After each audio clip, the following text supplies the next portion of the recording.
జొన్నలగడ్డ గారు రచించిన ఒక్కసారి చేసిన తప్పు తప్పే అనే ఒక చిన్న నవలికతో మీ ముందుకి వస్తున్నాను. ఇది ఫుల్ నావల్గా.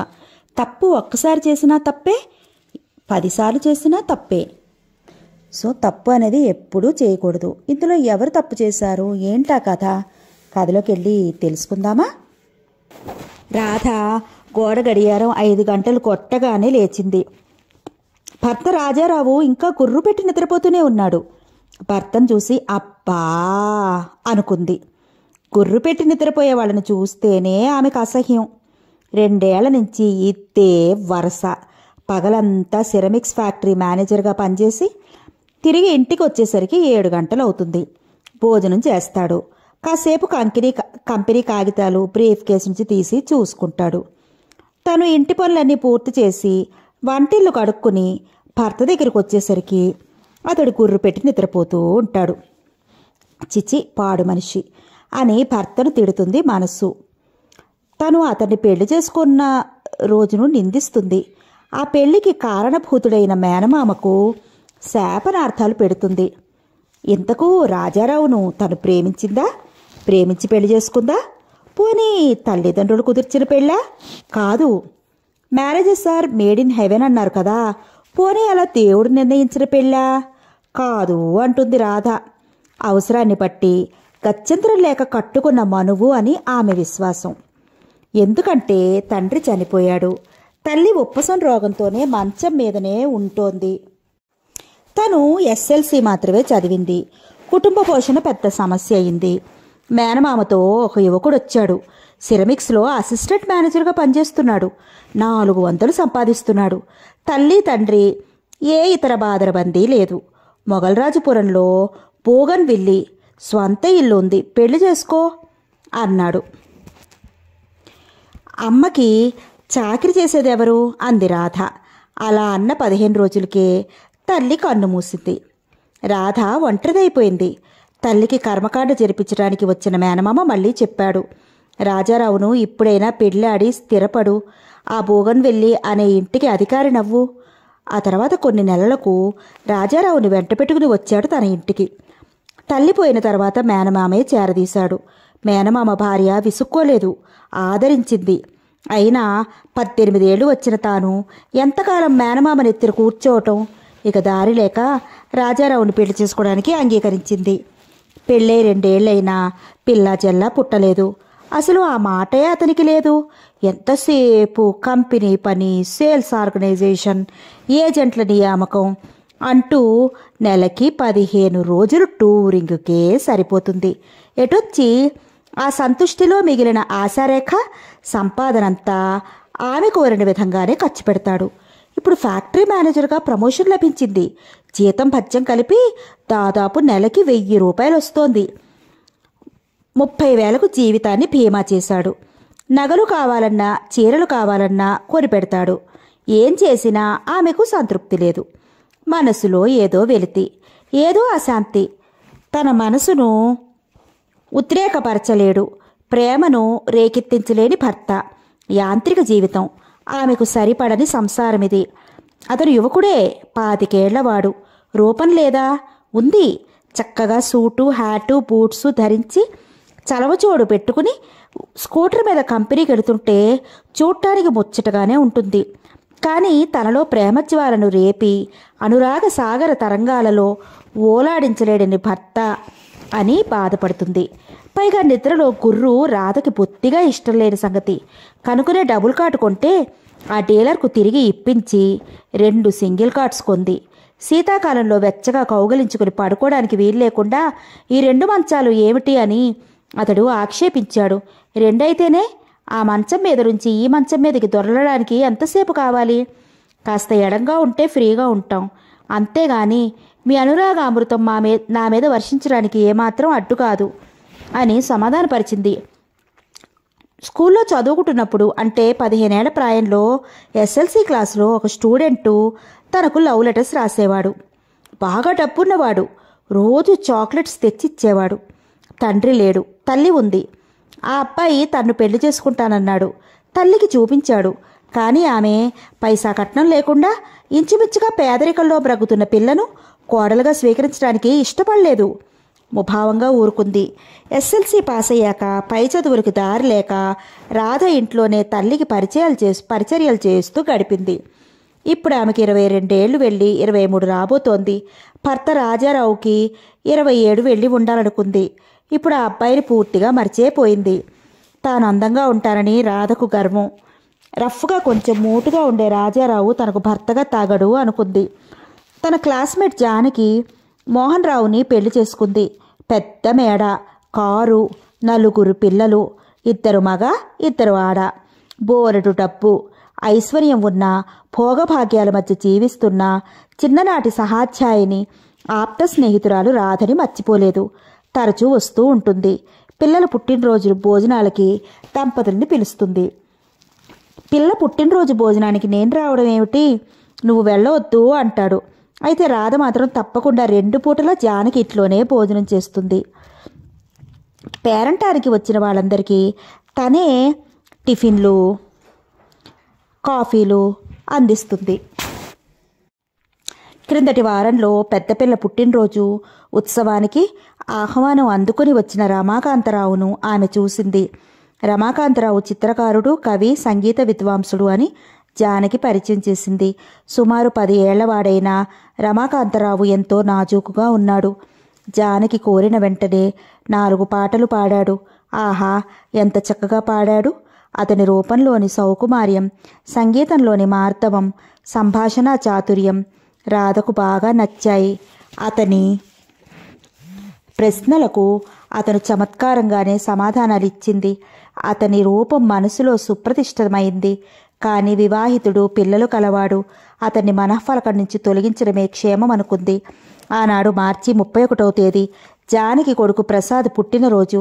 ఆమె రాధను, రమాకాంతరావును రాత్రి విందుకి తప్పక రమ్మని ఫోన్ చేసింది. ఇద్దరిని ఆ రాత్రి తమ ఇంట్లోనే ఉండమంది. తన భర్త మోహనరావు పరిశ్రమల అభివృద్ధి గురించి ప్రిన్సిపల్తో మాట్లాడటానికి టోక్యో వెళ్ళి ఇంకా రాలేదని చెప్పింది. రాధ ఆవిడ పిల్లల పుట్టినరోజుల పేరంటానికి నేనేనాడు రాలేదు, అలాగే ఈనాడు రాను. నువ్వు వెళ్ళు, నాకు అభ్యంతరం లేదు. ఆమె పట్టుపట్టకపోతే రిక్షా మీద రాత్రి 10 గంటలకైనా తిరిగిరా, పట్టుపడితే అక్కడే ఉండిపోయినా నాకు అభ్యంతరం లేదన్నాడు రాజారావు. రాధ సరే, మీరు రానంటున్నారు, నేను కూడా వెళ్ళకపోతే బాగుండదు కనుక వస్తానని ఫోన్ చేయనా అంది. అన్నాడు కంపెనీకి వెళ్ళడానికి డ్రెస్ చేసుకుంటూ. రాధ వస్తాను, రాత్రి నీతోనే ఉంటాను అని ఫోన్ చేసింది జానకి. థ్యాంక్స్, మెనీ థ్యాంక్స్ అంది జానకి. అలాగే భానుమతి, రమాకాంతరావులను కూడా ఫోన్లో పిలిచింది. వెధవ పిల్లలు వెళ్ళిన దగ్గర నుంచి ఏడుపే, అసలే 24 గంటలు ఏడుస్తూ ఉంటారు. వీళ్ళని వెంట పెట్టుకుని వెళ్ళడం కంటే బుద్ధి తక్కువ మరొకటి లేదు. నేను రాను, మీరు వెళ్తే వెళ్ళండి, నాకు అభ్యంతరం లేదంది భానుమతి. ఇంకా ఎవరెవరు వస్తారట అన్నాడు కవి, చిత్రకారుడు సంగీత పాఠకుడు రమాకాంతరావు. ఎవరో చాలామంది వస్తారు, కానీ మిస్సెస్ రాజారావు, రాధగారు మాత్రం వస్తానన్నారని, రాజారావు గారు రానన్నారని జానకి చెప్పింది. మోహనరావు గారు జపాన్ నుంచి ఇంకా తిరిగి రాలేదండి. రాదంటే పొడుగ్గా, పచ్చగా, పెద్ద కళ్ళతో హాస్యంగా మాట్లాడిందే. జానకమ్మ గారి పెద్దమ్మాయి పుట్టినరోజున వచ్చిన ఆవిడేనా అన్నాడు రమాకాంతరావు. అవును, ఆవిడే. రమాకాంతరావు ఆలోచించి, రాత్రికి బొమ్మలేమీ వేయాల్సిన పని లేదు, వెళతాను అన్నాడు. ఆ సంగతే భానుమతి జానకి ఫోన్లో చెప్పింది. జానకి సూర్యారావుపేటలోని తన దివ్య భవనం లక్ష్మీ నివాస్ డైనింగ్ హాల్లో తనకు, తన మేనత్త కొడుకు సుందరశివరావుకు, అతిథులుగా ఆహ్వానించబడిన రమాకాంతరావు, మిసెస్ రాధా రాజారావులకు భోజనం వడ్డించింది. రమాకాంతరావు రాధకు కుడిప్రక్కగా కూర్చున్నాడు. రాధను, ఆమె అందచందాలను చూడడానికే వచ్చాడు. సుందరశివరావు జానకి టేబుల్కు ఎడమ ప్రక్కగా కూర్చున్నాడు. వారిద్దరూ ఏవో తమ తమ కుటుంబ విషయాలు మాట్లాడుకుంటున్నారు. రమాకాంతరావు మంచి హుషారుగా ఉన్నాడు. తనకు బాగా తెలిసిన చిత్రకళ, కవిత్వం, సంగీతాలను గురించి ఎంతో సరదాగా రాధతో కబుర్లు చెప్తున్నాడు. అన్ని అజంతా శిల్ప ప్రతిమల చెక్కిరని చేయి చేర్చుకుని వింటోంది రాధ భోజనం చేస్తూనే. భోజనానంతరం రమాకాంతరావు, సదాశివరావు బయటకు వెళ్లి సిగరెట్లు కాల్చుకుంటున్నారు. డైనింగ్ టేబుల్ క్లీన్ చేయమని పని మనిషిని పురమాయించి, ఏమే రాధా, ఎలా ఉంది భోజనం అని అడిగింది జానకి. భోజనానికి ఏం భలే పసందుగా ఉంది. పిల్లలు అన్నాలు తిన్నారా? తిన్నారు. మేడ మీద గదిలో పడుకోబెట్టి తలుపులు చేరవేసి వచ్చాను. పగలంతా ఆడి ఉన్నారేమో, నిద్రపోయారు. రమాకాంతరావు గురించి నీకెలాంటి అభిప్రాయం కలిగిందే? కబుర్ల పోగే చమత్కారంగా ఎంతసేపైనా చెప్పింది చెప్పకుండా ఆసక్తిదాయకంగా మాట్లాడగలడు. కానీ కొంచెం సోత్కర్ష ధ్వనిస్తుంది అతని మాటల్లో. సోత్కర్ష లేనివాడెవరే ఈ రోజుల్లో? నలుగురు పిల్లల తల్లిని. ఈనాటికి నా అందం చూసుకుని నేనే మురిసిపోతాను. ఇవాళ మా ఆయన లేడు, మన ఇష్టం. నువ్వు ఈ రాత్రికి ఇక్కడే ఉండిపోతే నేను మా బావ సినిమాకి వెళ్ళొస్తాం. చిన్నప్పుడు సుందరమే నా భర్త అనేవారు మా నాన్న. అమ్మను సుందరానికి ఆస్తి లేదని మా అమ్మ ఇవ్వనంది. అయితే నేను పెద్ద మనిషినైన తర్వాత కూడా మా బావతో సంబంధాలు మానలేదు. నేను మోహన్ రావుని పెళ్లి చేసుకున్న నాటి రాత్రి ఎంతసేపు ఏడ్చాననుకున్నావు? నాకు జాలేసి అంత పెళ్లి సందడిలోనూ ఒక గదిలోకి తీసుకుపోయి ఆఖరిసారిగా అతనికి నా దేహం అర్పించి సంతోషపరిచి తిరిగి వచ్చి మంగళస్నానం చేసి పీటల మీద కూర్చున్నాను. ఇప్పుడు కలకత్తాలో ఏదో బ్యాంకులో ఉంటున్నాడు. నీతో చెప్పనా? ఈ రాత్రి మేమిద్దరం మేడ మీద నా గదిలోనే పడుకుంటాం. రమాకాంత్తో నీ ఇష్టం వచ్చినట్లు కబుర్లు చెప్పుకో. అతడు విలాసపురుషుడే, సందేహం లేదు. ఆ కబుర్లు ఆ చూపుల్లోనే తెలుస్తోంది ఆ ధోరణి. పెళ్ళాంతో కూడా ఇలాగే కబుర్లు చెప్తాడా? దాని మొహం మండిరి, జిడ్డు మొహం అదీను. ఎర్రగా బుర్రగా బాగానే ఉంటుంది కానీ తలవెట్టుగులు మాత్రం రాగి తీగల్లా ఎర్రగా ఉంటాయి. పైగా ఈ తలుపులు పట్టనంత లావు. మరి ఎలా వేగుతున్నాడో ఈ మానవుడు. ఆవిడ రాలేదే? ఆవిడొచ్చుంటే అతడు నీతో మాట్లాడటానికి అవకాశం ఉండేది కాదు. మాట వరుసకి రమ్మన్నాను. రోజుకి 24 గంటలైతే పిల్లలు 36 గంటలు ఏడుస్తారు. వాళ్ళతో బాధపడలేక ఇంట్లోనే ఉండిపోతాను. ఆయన మాత్రం వస్తారంటే అమ్మయ్య అనుకున్నాను. నువ్వు మీ బావతో సినిమాకి చిక్కేసి నన్ను ఇతడిని వదిలి వెళ్ళినట్లు మా ఆయనకి తెలిస్తే బాగుంటుందా? నీది మరీ విట్టూరం ఎలా తెలుస్తుందే? నేను 1 గంట అయ్యేసరికి తిరిగి రానట్టే. కబుర్లు చెప్తాడు కానీ నీ మీద పడి కొరికేయడు కదా. అతడు పెద్ద మనిషి, కొంచెం సరదాగా మాట్లాడతాడు. వెరైటీ లేకపోతే జీవితానికి రక్తి ఉండదు. మధ్య మధ్య కాస్త కులాసా లేకపోతే జీవితాలు ఎడారుల్లా నిరుత్సాహంగానే ఉంటాయి. కనుకనే పండుగ నాడు కూడా పాత మొగుడేనా అని సామెత వచ్చింది. ఇవాళ పండగ, పుట్టినరోజు వేడుక పండగ కాక మరేమిటి అంటూ జానకి రిష్టివాజీ చూసుకుని అమ్మో 9:15 టైం అయిపోయింది. సెకండ్ షోకి వెళ్ళొస్తాం. వంట మనిషి మీ ఇద్దరికి కాఫీలు ఇచ్చి వెళ్ళిపోతాడు. బావా, కార్ డ్రైవర్ లేడే, మరెలాగా? రిక్షాలు లేవుటే అన్నాడు సుందర శివరావు వెళుతూ. ఏమండి, మీరు కూడా వస్తారా అని రమాకాంతరావుని అడిగాడు. నాకు సినిమాలంటే బోర్ అన్నాడు ఆయన. ఏ రాధి, నువ్వో అంది. నేను రాలేనే అంది రాధ. నాకు తెలుసు మీ ఇద్దరు ఒకలాగే సమాధానాలు ఇస్తారని. రా బావా అంది. సుందర శివరావు వీధిలోకి వెళ్లి రిక్షాని పిలిచాడు. ఇద్దరు అలంకారుకి చక్కా పోయారు. నేను సిగరెట్ కాల్చుకుంటే అభ్యంతరమా రాధాదేవి గారు అన్నాడు రమాకాంతరావు. ఏమీ లేదు, నిక్షేపంగా కాల్చుకోండి రమాకాంతరావు గారు అంది రాధ. గారు అంటే గారు అని ఎంత చక్కగా జవాబులు ఇచ్చారు. మిమ్మల్ని చూస్తూ కూర్చోవచ్చుననే సినిమాకి రమ్మన్నాను. రాను అన్నాను అన్నాడు రమాకాంతరావు. నాలో విశేషమేముంది? అందం అండి. మీరెంత అందంగా ఉంటారో మీకు తెలియదా? మీరు మాత్రం నా బొంద. మీ అందచందాలలో 10వ వంతు కూడా నాకు లేదు. అలా అనకండి.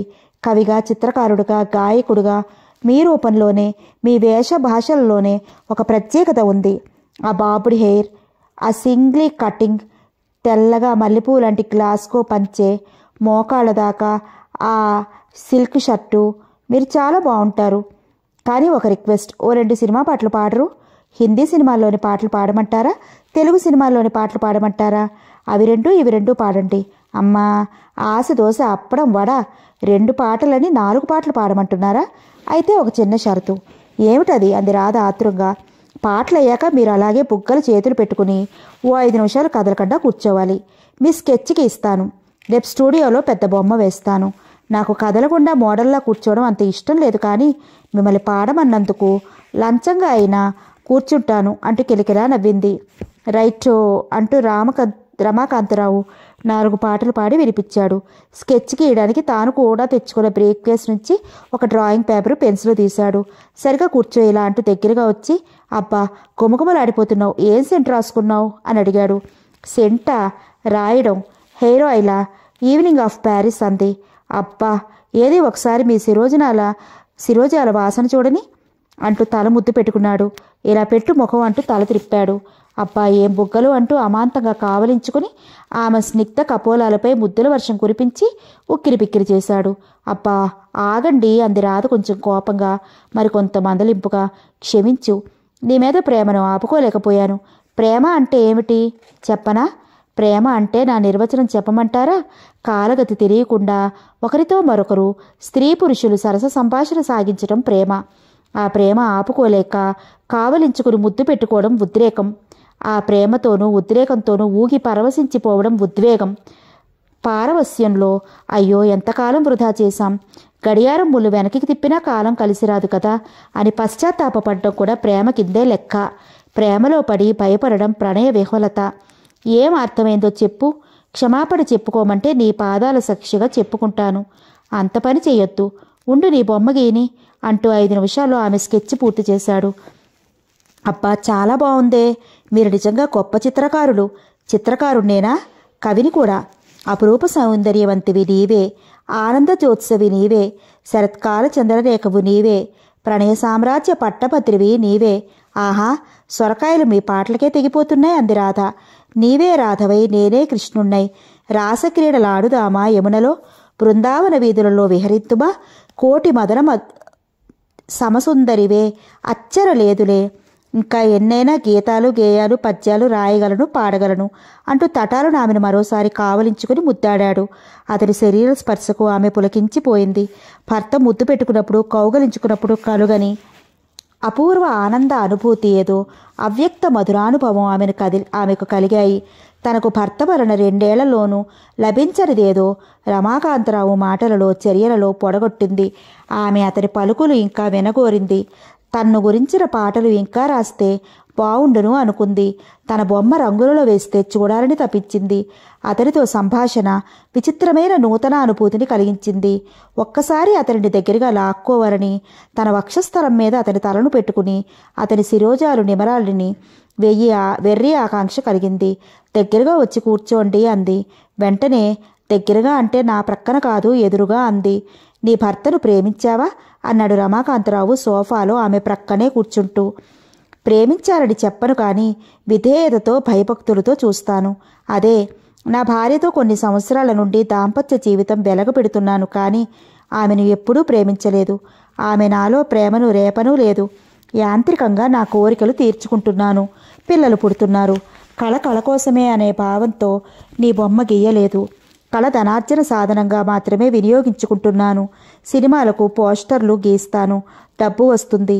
డబ్బు కోసం కాక కళ కోసమే బొమ్మలు గీసే రోజు రాధా. అంతవరకు కళని అమ్ముకోవలసిన పేదవాడినే నేను. రాధా, నాకు నా భార్య భానుమతి మీద ఏ రీతిగానూ ప్రేమ లేదు. అలాగే నీకు ప్రేమ లేదు. దబాయించకు. మనిద్దరం ఒకే నావలో పయనిస్తున్నాము అంటూ ఆమెను మరింత దగ్గరకు తీసుకుని తన ఒళ్ళో పడుకోబెట్టుకుని ఆమె సుస్నిగ్ధ కపోలాలను ముద్దు పెట్టుకున్నాడు. చాలిక వెళ్ళిపోండి. ఇది తప్పు పని. భర్త గల భార్యను నేను. భార్యా పిల్లలు ఉన్న భర్త మీరు. మనం ఇప్పుడు చేస్తున్నది తప్పు, ద్రోహం. ఇది మనకు తగని పని. సరే పోతాను కానీ నువ్వు రేపు ఉదయం కానీ ఇంటికి వెళ్ళవు, అంతేనా? అంతే. ఆ పద్ధతిలో జానకి నీకు కారు ఇస్తుంది.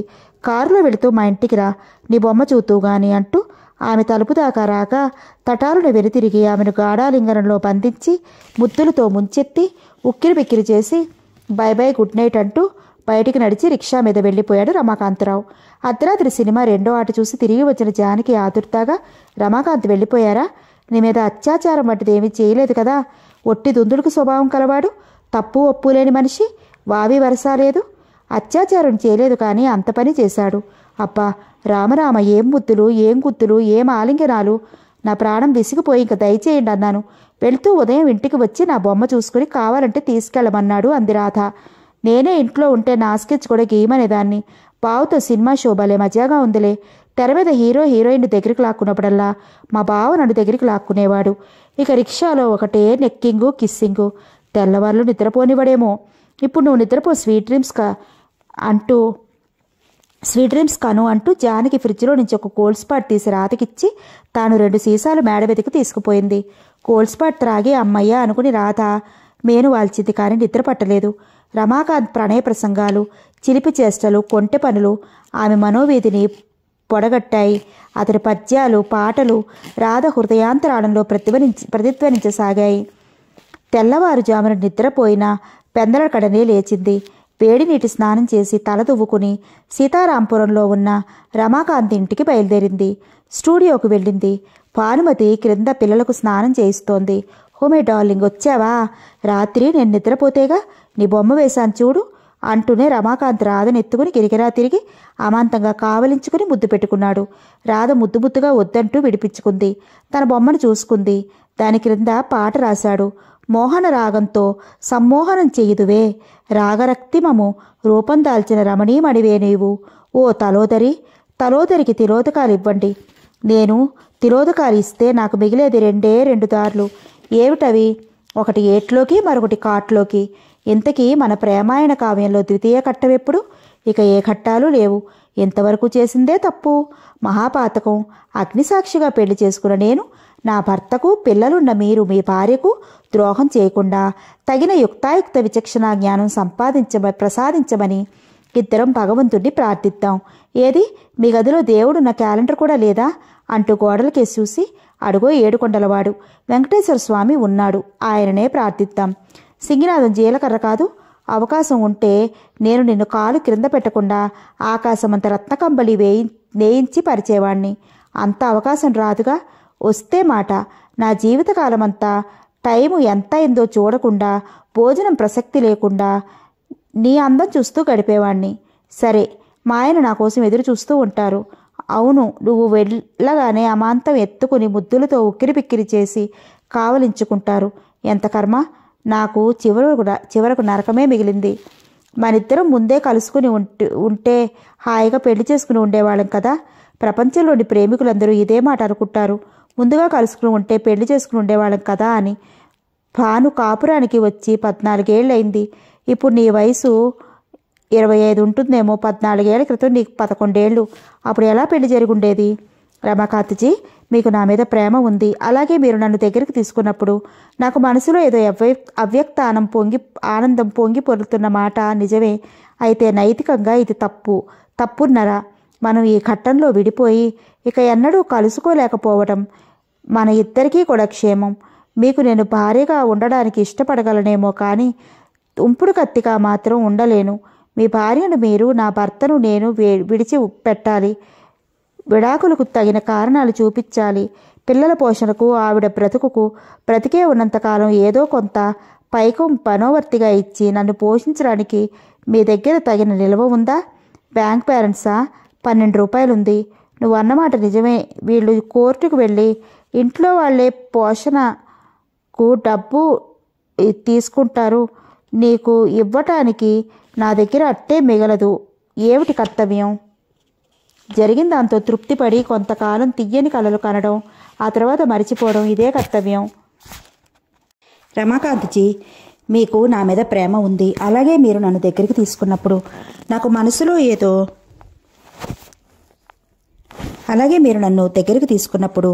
నాకు మనసులో ఏదో అవ్యక్తానందం పొంగి పొరలుతున్న మాట నిజమే. అయితే నైతికంగా ఇది తప్పున్నరా? మనం ఈ ఘట్టంలో విడిపోయి ఇక ఎప్పుడూ కలుసుకోకపోవడం మంచిది. మనిద్దరికీ క్షేమం కూడా. మీకు నేను భార్యగా ఉండడానికి ఇష్టపడగలనేమో కానీ ఉంపుడు కత్తెగా మాత్రం ఉండలేను. మీ భార్యను మీరు, నా భర్తను నేను విడిచిపెట్టాలి. విడాకులకి తగిన కారణాలు చూపించాలి. పిల్లల పోషణకు, ఆవిడకు బ్రతికి ఉన్నంతకాలం ఏదో కొంత పైకం మనోవర్తిగా ఇచ్చి నన్ను పోషించడానికి మీ దగ్గర తగిన నిల్వ ఉందా? బ్యాంకు బ్యాలెన్సా? 12 రూపాయలుంది. నువ్వు అన్నమాట నిజమే. వీళ్ళు కోర్టుకు వెళ్ళైనా వాళ్ళ పోషణకు డబ్బు తీసుకుంటారు. నీకు ఇవ్వడానికి నా దగ్గర అట్టే మిగలదు. ఏమిటి కర్తవ్యం? జరిగినంతలో తృప్తిపడి కొంతకాలం తియ్యని కలలు కనడం, ఆ తర్వాత మర్చిపోవడం, ఇదే కర్తవ్యం. నువ్వు అలా అంటే నేను బ్రతకగలనా? ఒక్కటే మనకు గత్యంతరం. ఏమిటది? నువ్వు నీ భర్తను, నేను నా భార్యను వదిలి ఎక్కడికో దూరదేశాలకు వెళ్ళిపోవడం. మా ఆవిడ ఏడుస్తుంది. నా భర్త మాట అలా ఉండనివ్వండి. ఆయన మరొక పిల్లను పెళ్లి చేసుకోవచ్చు. ఆ తర్వాత సరే, ఇక నేను వెళ్ళొస్తాను. Good bye. రమాకాంతరావు మాట్లాడలేదు. వెళ్తానంటే సరేనండ్రే అంటూ దగ్గరికి వెళ్ళింది రాధ. రమాకాంతరావు ఉద్రేకం ఆపుకోలేక మళ్ళీ రాధను గాఢంగా ఆలింగనం చేసుకుని ముద్దు పెట్టుకుని మురిపం చేస్తుండగా భానుమతి పెద్ద కుమార్తె అంజలిని కళ్ళ డాక్టర్ దగ్గర తీసుకువెళ్లి పరీక్ష చేయించి జోడు ప్రిస్క్రిప్షన్ రాయించడం కోసం డబ్బులు తీసుకుందామని మేడ మీదకి వచ్చి ఓరవాకిలిగా ఉన్న తలుపు దగ్గర నిలబడి తన భర్త మరొక స్త్రీని కావలించుకుని ముద్దు పెట్టుకోవడం చూసింది. భానుమతి కోపంతో ఊగిపోయింది. ఎవరివే నువ్వు? నా కాపురం కూలదేయడానికి వచ్చిన కొరివ్వా? 14 ఏళ్ల నుంచి కాపురం చేస్తున్న నన్ను, నా పిల్లలను, విడదీసి నా మొగుడితో కులుకుదామనుకున్నావా అంటూ ఈడ్చేద్దామనుకుంది. అయితే పరాయి ఆడదాని ముందు తాను న్యూనత పడిపోకుండా, అవమానంతో కృంగిపోకుండా తమాయించుకుంది. ఆవిడ తప్పేమిటి? తన భర్తదే తప్పు అనుకుంది. ఆ తరువాత భర్తను 4 చివాట్లు పెట్టి మందలించవచ్చు అనుకుంది. ఇదిగో ఏవండి అంది. కౌగిలిలోంచి విడివడి, ఏ డాక్టర్ దగ్గరికి వెళ్తానన్నావుగా, వెళ్ళలేదా అని అడిగాడు. డబ్బులు లేకుండా ఎలా వెళ్ళను? డాక్టర్కి ఫీజు, కళ్ళజోడికి డబ్బు ఉండాలి కదా. రమాకాంతరావు తన స్టూడియోలోని ఓ మూల ఉన్న ఇనుప బీరువా తెరిచి ఓ 100 రూపాయల నోటిచ్చాడు. కారులో వెళ్ళు అన్నాడు. ఏం ఆపేక్ష అనుకుంది భానుమతి. రిస్ట్ వాచి చూసుకుని అమ్మో 9:15 అంది. ఈవిడ మిసెస్ రాధా రాజారావు, ఆమె నా భార్య భానుమతి అని పరిచయం చేశాడు రమాకాంతరావు. నేను పిల్లగాళ్ళు పరీక్ష చేయించడానికి తొందరగా వెళుతున్నాను, క్షమించండి. వంట ఆవిడతో చెప్పెళ్తాను, కాస్త కాఫీ తీసుకెళ్ళండి అంటూ భానుమతి క్రిందకు దిగి వెళ్ళిపోయింది. బాగానే ఉంది, సన్నంగా, నాజుగ్గా, అందంగా ఉంది. ఆమె ఎవరో గాని తన చిత్రం భర్త చేత వేయించుకోవడానికి వచ్చిందేమో. ఖరీదైన చీర కట్టింది. బాగా డబ్బును వాళ్ళే ఉండాలి అనుకుంది కారులో కూర్చున్న భానుమతి రాధను గురించి. రాధ భానుమతిని అంతకు ముందెన్నడూ చూసి ఉండలేదేమో. తను రమాకాంత్ కావలించుకోవడం ఆమె చూసిందనుకుంది. రాధకు మతిపోతోంది. ఎంత పని అని బాధపడింది. మీకు ఆవేశం ఎక్కువ, ఆవిడ మిమ్మల్ని ఆట ఆడిస్తుంది చూడండి అంది రాధ. ఏడ్చింది గాని నువ్వు ఇంటికెళ్ళు. మీ ఆయన ఏమన్నా అన్నది లేనిది ఫోన్ చెయ్యి. నంబర్ తెలుసా? 743116. ఫోన్ చేస్తావా? నేను నిన్ను ఫోన్లో పిలవనా? ఎప్పుడు? రేపు. ఎన్నింటికి? రాత్రి 8-9 మధ్య. సరే గాని 6 గంటలకు ఫోన్ చేయలేరు. 8ంటికి మా ఆయన ఆఫీస్ నుంచి తిరిగి రావచ్చు. మీ ఆయన ఏం చేస్తున్నారు? సిరమిక్స్ ఫ్యాక్టరీ మేనేజర్గా ఉంటున్నారు. సరే. రాధ తాను వచ్చిన జానకి కారును వెళ్ళిపోమన్నందున రిక్షా ఎక్కి ఇంటికెళ్ళింది. వెళ్ళగానే భర్త, వచ్చావా? ఇంత ఆలస్యమైందే. నేను కాఫీ కాచుకు త్రాగేశాను. పెళ్ళైన తర్వాత ఒంటరిగా గడిపింది నిన్న రాత్రే. జానకి ఇంట్లో భోజనం బాగుందా? రాత్రంతా ఏం చేశావు? ఇంకా ఎవరెవరు వచ్చారు అని ప్రశ్నల వర్షం కురిపిస్తూ దగ్గరగా తీసుకున్నాడు. పనసపొట్టు కూర చేయించింది. బాగా డబ్బున్న మనిషి కదా. వంటావిడ చేసిందిలేండి. ఆనపకాయ, గుమ్మడికాయ ముక్కల పులుసు, అప్పడాలు, వడియాలు. భోజనం మాటకే. మైసూర్పాకు, పకోడా, కాఫీతో ముందు టీ పార్టీ చేసింది. ఆవిడ మేనత్త కొడుకు కూడా వచ్చాడు. ఏం రాధా అలా ఉన్నావు? తలనొప్పిగా ఉంది. ఏ? నువ్వు జానకి రాత్రంతా అసలు నిద్రపోకుండా కబులు చెప్పుకున్నారా? అదే జరిగింది అంది రాధ. కానీ రమాకాంతరావుతో కబులు చెప్పానని కానీ, జానకి తన మేనత్త కొడుకుతో సెకండ్ షో సినిమాకి వెళ్ళిందని కానీ చెప్పలేదు. కానీ అనుక్షణము రమాకాంతరావు ముఖమే ఆమె మనోవేదిని పొడగడుతోంది. అతడి సరసాలే ఆమె హృదయాంతరాళంలో ప్రతిధ్వనిస్తున్నాయి. అతని ఆలింగనాలను గురించి, ముద్దుల గురించి జ్ఞాపకం వచ్చినప్పుడల్లా ఒళ్ళు చల్లుమంటోంది. ఏవో విద్యుత్ తరంగాలు ఆపాదమస్తకం వ్యాపించినట్లవుతోంది. అయితే భోజనానికి రమాకాంతరావు కూడా వచ్చాడు అంది. అనాసిన్ బిళ్ళలు వేసుకుని కొంచెం కాఫీ త్రాగు. మధ్యాహ్నం ఏ సినిమా అయినా చూడు. నేను సరిగ్గా 7:30 కల్లా వస్తాను. రాత్రి భోజనం ఏ మమతాలోనో మనోరమలోనో చేసేద్దాం అన్నాడు రాజారావు. ఆ పద్ధతిలో ఏ హోటల్లో చెప్పండి, అక్కడికి వస్తాను. మీరు కారులో అక్కడికి వస్తే భోజనం పూర్తి చేసి ఇంటికి వద్దామంది రాధ. అయితే 8 గంటల కల్లా మనోరమ దగ్గరకు రా అంటూ బుగ్గపుడికి రాజారావు వంట మనిషి సర్ది ఇచ్చిన లంచ్ బాక్స్ తీసుకుని తన స్టాండర్డ్ ఫియట్ కారులో వెళ్ళిపోయాడు. రాధకు గత రాత్రి సంఘటనల కన్నా ఉదయం తన్ను రమాకాంత్ కావలించుకుని ఉండగా భానుమతి చూసిన సంగతి జ్ఞాపకం వచ్చి, చిచి పాడు మనిషి, ఏం బాగుంది బండలాగా. అతనెంత అందంగా ఉన్నాడు. ఆమె ఒట్టి యాబ్రాసిలా ఉంది. ముఖంలో అందం లేదు, ఏదో కొంచెం ఆకర్షణ మాత్రం ఉంది. జుట్టు రాగి రంగు, కళ్ళు పిల్లి కళ్ళు. పిల్లల్ని చూడలేదు కానీ వాళ్ళు కూడా అసహ్యంగానే ఉంటారు కాబోలు అనుకుంది. మధ్యాహ్నం రాధ భోజనం చేసినా సహించలేదు. ఏదో ఎంగిలి పడింది. ఎప్పుడు సాయంత్రం అవుతుందా, ఎప్పుడు రమాకాంత్ బాబు టెలిఫోన్ చేస్తాడా అని ఉత్కంఠతో గడియారం కేసి పదే చూడసాగింది. వెధవముళ్ళు 6 మీదకి ఎప్పుడొచ్చి చస్తుందో అని అసహనంతో గడియారాన్ని తిట్టింది కూడా. చివరకు గడియారం 6 గంటలు కొట్టడం. మధ్యాహ్నం రాధ భోంచేసినా సహించలేదు. ఏదో ఎంగిలి పడింది. ఎప్పుడు సాయంత్రం అవుతుందా, ఎప్పుడు రమాకాంత్ బాబు టెలిఫోన్ చేస్తాడా అని ఉత్కంఠతో గడియారం కేసి పదే చూడసాగింది. వెధవముళ్ళు 6 మీదకి ఎప్పుడొచ్చి చస్తుందో అని అసహనంతో గడియారాన్ని తిట్టింది కూడా. తన వరకు గడియారం, చివరకు గడియారం 6 గంటలు కొట్టడం, టెలిఫోన్ గణగణమని మోగడం ఒకేసారి జరిగాయి. హలో, ఎవరండి? నేనే రాధను. రమాకాంతరావు గారేనా మాట్లాడుతున్నది? అయితే ఎక్కడి నుంచి మాట్లాడుతున్నారు? పబ్లిక్ కాల్ బాక్స్ నుంచి మాట్లాడుతున్నాను. రమాకాంతరావునే.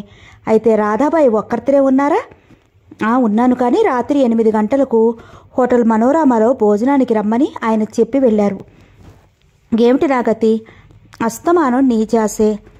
బొమ్మలు గీయలేను. సినిమా అడ్వర్టైజ్మెంట్లు, పోస్టర్లు, కటౌట్లు సుమారు 10-15 అయినా వెయ్యాలి. అన్నీ అలా పడి ఉన్నాయి. ఒక్కసారి రాలేవు? ప్రయత్నించాలా? శభాష్, భలే సమాధానమిచ్చావే. రేపు కనిపిస్తావా? నేను నిన్ను చూడకుండా బ్రతకలేని స్థితి వచ్చింది. చివరికి నీ కోసం బెంగ పెట్టుకుని చచ్చిపోతానేమో అనిపిస్తోంది. అంత మాట అనకండి. మీరు 100 ఏళ్ళు ఆయుర్దాయం ఉంది మీకు. ఇవాళ టెలిఫోన్ చేస్తానన్నారు కదా, ఆఖరుసారి. మళ్ళీ కలుసుకోవటం దేనికి? నేను ఉండలేను కనుక. మీ ఆవిడ నేను వెళ్ళిపోయాక ఏమైనా గొడవ చేసిందా? చేసింది. ఆవిడ ఎవరు అంది. ఆవిడ్ని పెళ్లాడతావా అంది.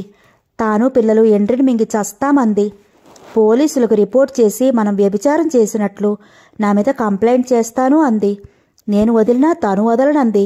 ఎలాగైతేనే సమాధానపరిచానులే. ఇవన్నీ వినేసరికి తల తిరిగిపోయింది. మిమ్మల్ని ఎప్పుడు ఎక్కడ కలుసుకునేది తర్వాత చెప్తాలేండి అంది. రేపు మళ్ళీ టెలిఫోన్ చేయనా? రేపొద్దు. పోనీ ఉత్తరం రాయినా? మీ ఇష్టం అంటూ రిసీవర్ హుక్కుకు తగిలించింది. జానకి ఇంటికి వెళ్ళింది. రమాకాంత్తో తనకు పెరిగిన స్నేహంతో ఏర్పడ్డ నూతన పరిణామాలు వివరించింది. తన బ్రతుకు బండలే తన సంసారంలో చిచ్చు పెడతాడేమో రమాకాంత్ అంటూ భయాందోళనను వ్యక్తం చేసింది. ఆ తర్వాత భర్తతో కలిసి హోటల్ మనోరమలో భోజనం చేసింది. మర్నాడు పోస్ట్లో ఉత్తరం వచ్చింది. కారులో భర్త ఫ్యాక్టరీకి వెళ్తుండగా సైకిల్ మీద వస్తున్న పోస్ట్ మ్యాన్ చూసి కారు నిలిపేశాడు. పోస్ట్ చూశాడు. Personal, Mrs Radha, care of Mr Ramarao అనుంది. ఆవిడకు తన బంధువుల నుండి ఉత్తరాలు వస్తూ ఉంటాయి. 2 తమ్ముళ్ళు కాలేజీలో చదువుతున్న వాళ్ళు రాస్తూ ఉంటారు. తాను చదవమని చూపిస్తే తప్ప భార్య ఉత్తరాలు రాజారావు చదవడు. అది రాధకు తెలుసు. ఆ ఉత్తరాలు ఇంటి వద్ద ఇచ్చేయమని పోస్ట్మ్యాన్తో చెప్పి కారులో వెళ్ళిపోయాడు రాజారావు. పోస్ట్మ్యాన్ తెచ్చిన ఉత్తరాలలో ఒకటి Rajarao life insurance premium notice ఒకటి. ఎవరో మిత్రుల నుంచి వచ్చిన పెళ్లి శుభలేఖ. తన అడ్రస్కు వచ్చిన కవరు చింపి చూసింది. Ramakantha Rao letter head. రాధ గుండెలు దడదలా కొట్టుకుంటున్నాయి. నా ప్రేయసి రాధారాణి, నిన్ను ఎంత గాఢంగా ప్రేమిస్తున్నానో నీకు తెలుసు. నా మీద నీకు కూడా ప్రేమ ఉందనే నమ్ముతున్నాను. నువ్వేమనుకున్నా సరేనని తెగించి ఉత్తరం రాస్తున్నాను. ఎక్కడ కలుసుకుందాం? ఒక్కసారి అర్జెంటుగా కలుసుకొని మాట్లాడుకుంటే గాని నా మనసును దహిస్తున్న ఆవేదన అగ్ని చల్లారదు. ఉంటారు నీ రమాకాంత్. ఈ ఉత్తరం తన భర్త రాజారావు చదివి ఉంటే తన సంసారం ఏం కాను అని రాధ బాధపడింది. ఆమె కొంచెం కోపం కూడా వచ్చింది. ఆ ఉత్తరాన్ని చించి ముక్కలు చేసి మండుతున్న స్టవ్లో గిరాటేసింది. ఆ జవాబు రాయకూడదనుకుంది. 4 రోజులు గడిచిపోయాయి. 5వ నాటి ఉదయం మరో కవర్ వచ్చింది. చించి చూసింది. రమాకాంత్ ఉత్తరమే. 2 పంక్తులే ఉన్నాయి. రేపు మధ్యాహ్నం 2:30 గంటలకు తుమ్మలపల్లి ఆడిటోరియం వెనుక భాగంలో నీకోసం వేచి ఉంటాను రమా అనుంది. ఆమె గుండెలు అమితివేగంగా కొట్టుకున్నాయి. ఆ ఉత్తరం కూడా చించేసింది. మర్నాటి ఉదయం రాజారావు తోటలో మొక్కలకి దగ్గరుండి మాలి వీరని చేత నీళ్లు పోయిస్తుండగా ఫోన్ మోగింది. రాధ రిసీవర్ ఎత్తి హలో అంది. నేనే రమాకాంత్ని. రాధాబాయేనా? అవును నేనే. మధ్యాహ్నం వస్తావా? అన్నీ రిసీవర్ హుక్కు తగిలించింది. తొట్లో మొక్కలకు నీళ్లు పోసి కుళాయి దగ్గర చేతులు కడుక్కున్న రాజారావు రాధ ఫోన్ చేసిందెవరు అన్నాడు. ఇంకెవరు? జానకి. ఏమంటుంది? బజారుకు వెళ్దాం రమ్మంటోంది. చీరలు కొనుక్కుంటుందట. నువ్వు కూడా కొనుక్కో. 2 సాదా చీరలు లేదా ఒక పట్టు చీర తెచ్చుకో అంటూ 200 రూపాయల నోట్లు భార్యకిచ్చి తలకు యార్టీన్ లావెండర్ బ్రిలియంటైన్ పట్టించి చిన్న దువ్వెనతో దువ్వుకుని బ్రష్ చేసుకుని కారులో వెళ్ళిపోయాడు. 2 గంటలకు రాధ భయపడుతూనే రిక్షా మీద వెళ్లి మున్సిపల్ ఆడిటోరియం దగ్గర దిగింది. 4 గంటలకు ఎవరో మంత్రివేరులు వస్తున్నందుకు సమావేశం ఏర్పాటై కాంగ్రెస్ కార్యకర్తలు వచ్చి కుర్చీలు బలలు సర్దుతున్నారు. రాధ హాల్లో వెనక భాగం వైపు వెళ్ళింది. తన కోసం నిరీక్షిస్తున్న రమాకాంతరావుని చూసింది. ఎంతసేపు అయింది వచ్చి అని ఆమె అడిగిందో లేదో రమాకాంతరావు అది బహిరంగ స్థలమని జంకేనా లేకుండా ఆమెను తటాలం దగ్గరికి లాక్కున్నాడు. ఇద్దరు ఒక సిమెంటు తిన్న పైన కూర్చున్నారు. రాధ చేతులు తన చేతిలో పెట్టుకున్నాడు రమాకాంత్. మనం ఇక్కడ 1 గంట కంటే ఎక్కువ ఉండటానికి వీల్లేదు. ఏదో మీటింగ్ జరగనుంది. నువ్వు రాజారావుని విడిచిపెట్టడానికి సుముఖంగా లేవు. భానుమతి తనకు పిల్లలకు బ్రతుకు తెరువు లేకుండా పోతుందని ఏడుస్తోంది. ఈ పరిస్థితిలో ఎక్కడో ఒకచోట 24 గంటలు ఒక పగలు రాత్రి గడుపుదాం. ఇద్దరి ఆవేదన చల్లారుతుంది. ఇద్దరి ఆవేశం తగ్గుతుంది. ఏమంటావు అన్నాడు. ఆమె జవాబు ఇవ్వకుండానే నేను చాలా అధైర్యపడి అడుగుతున్నాను.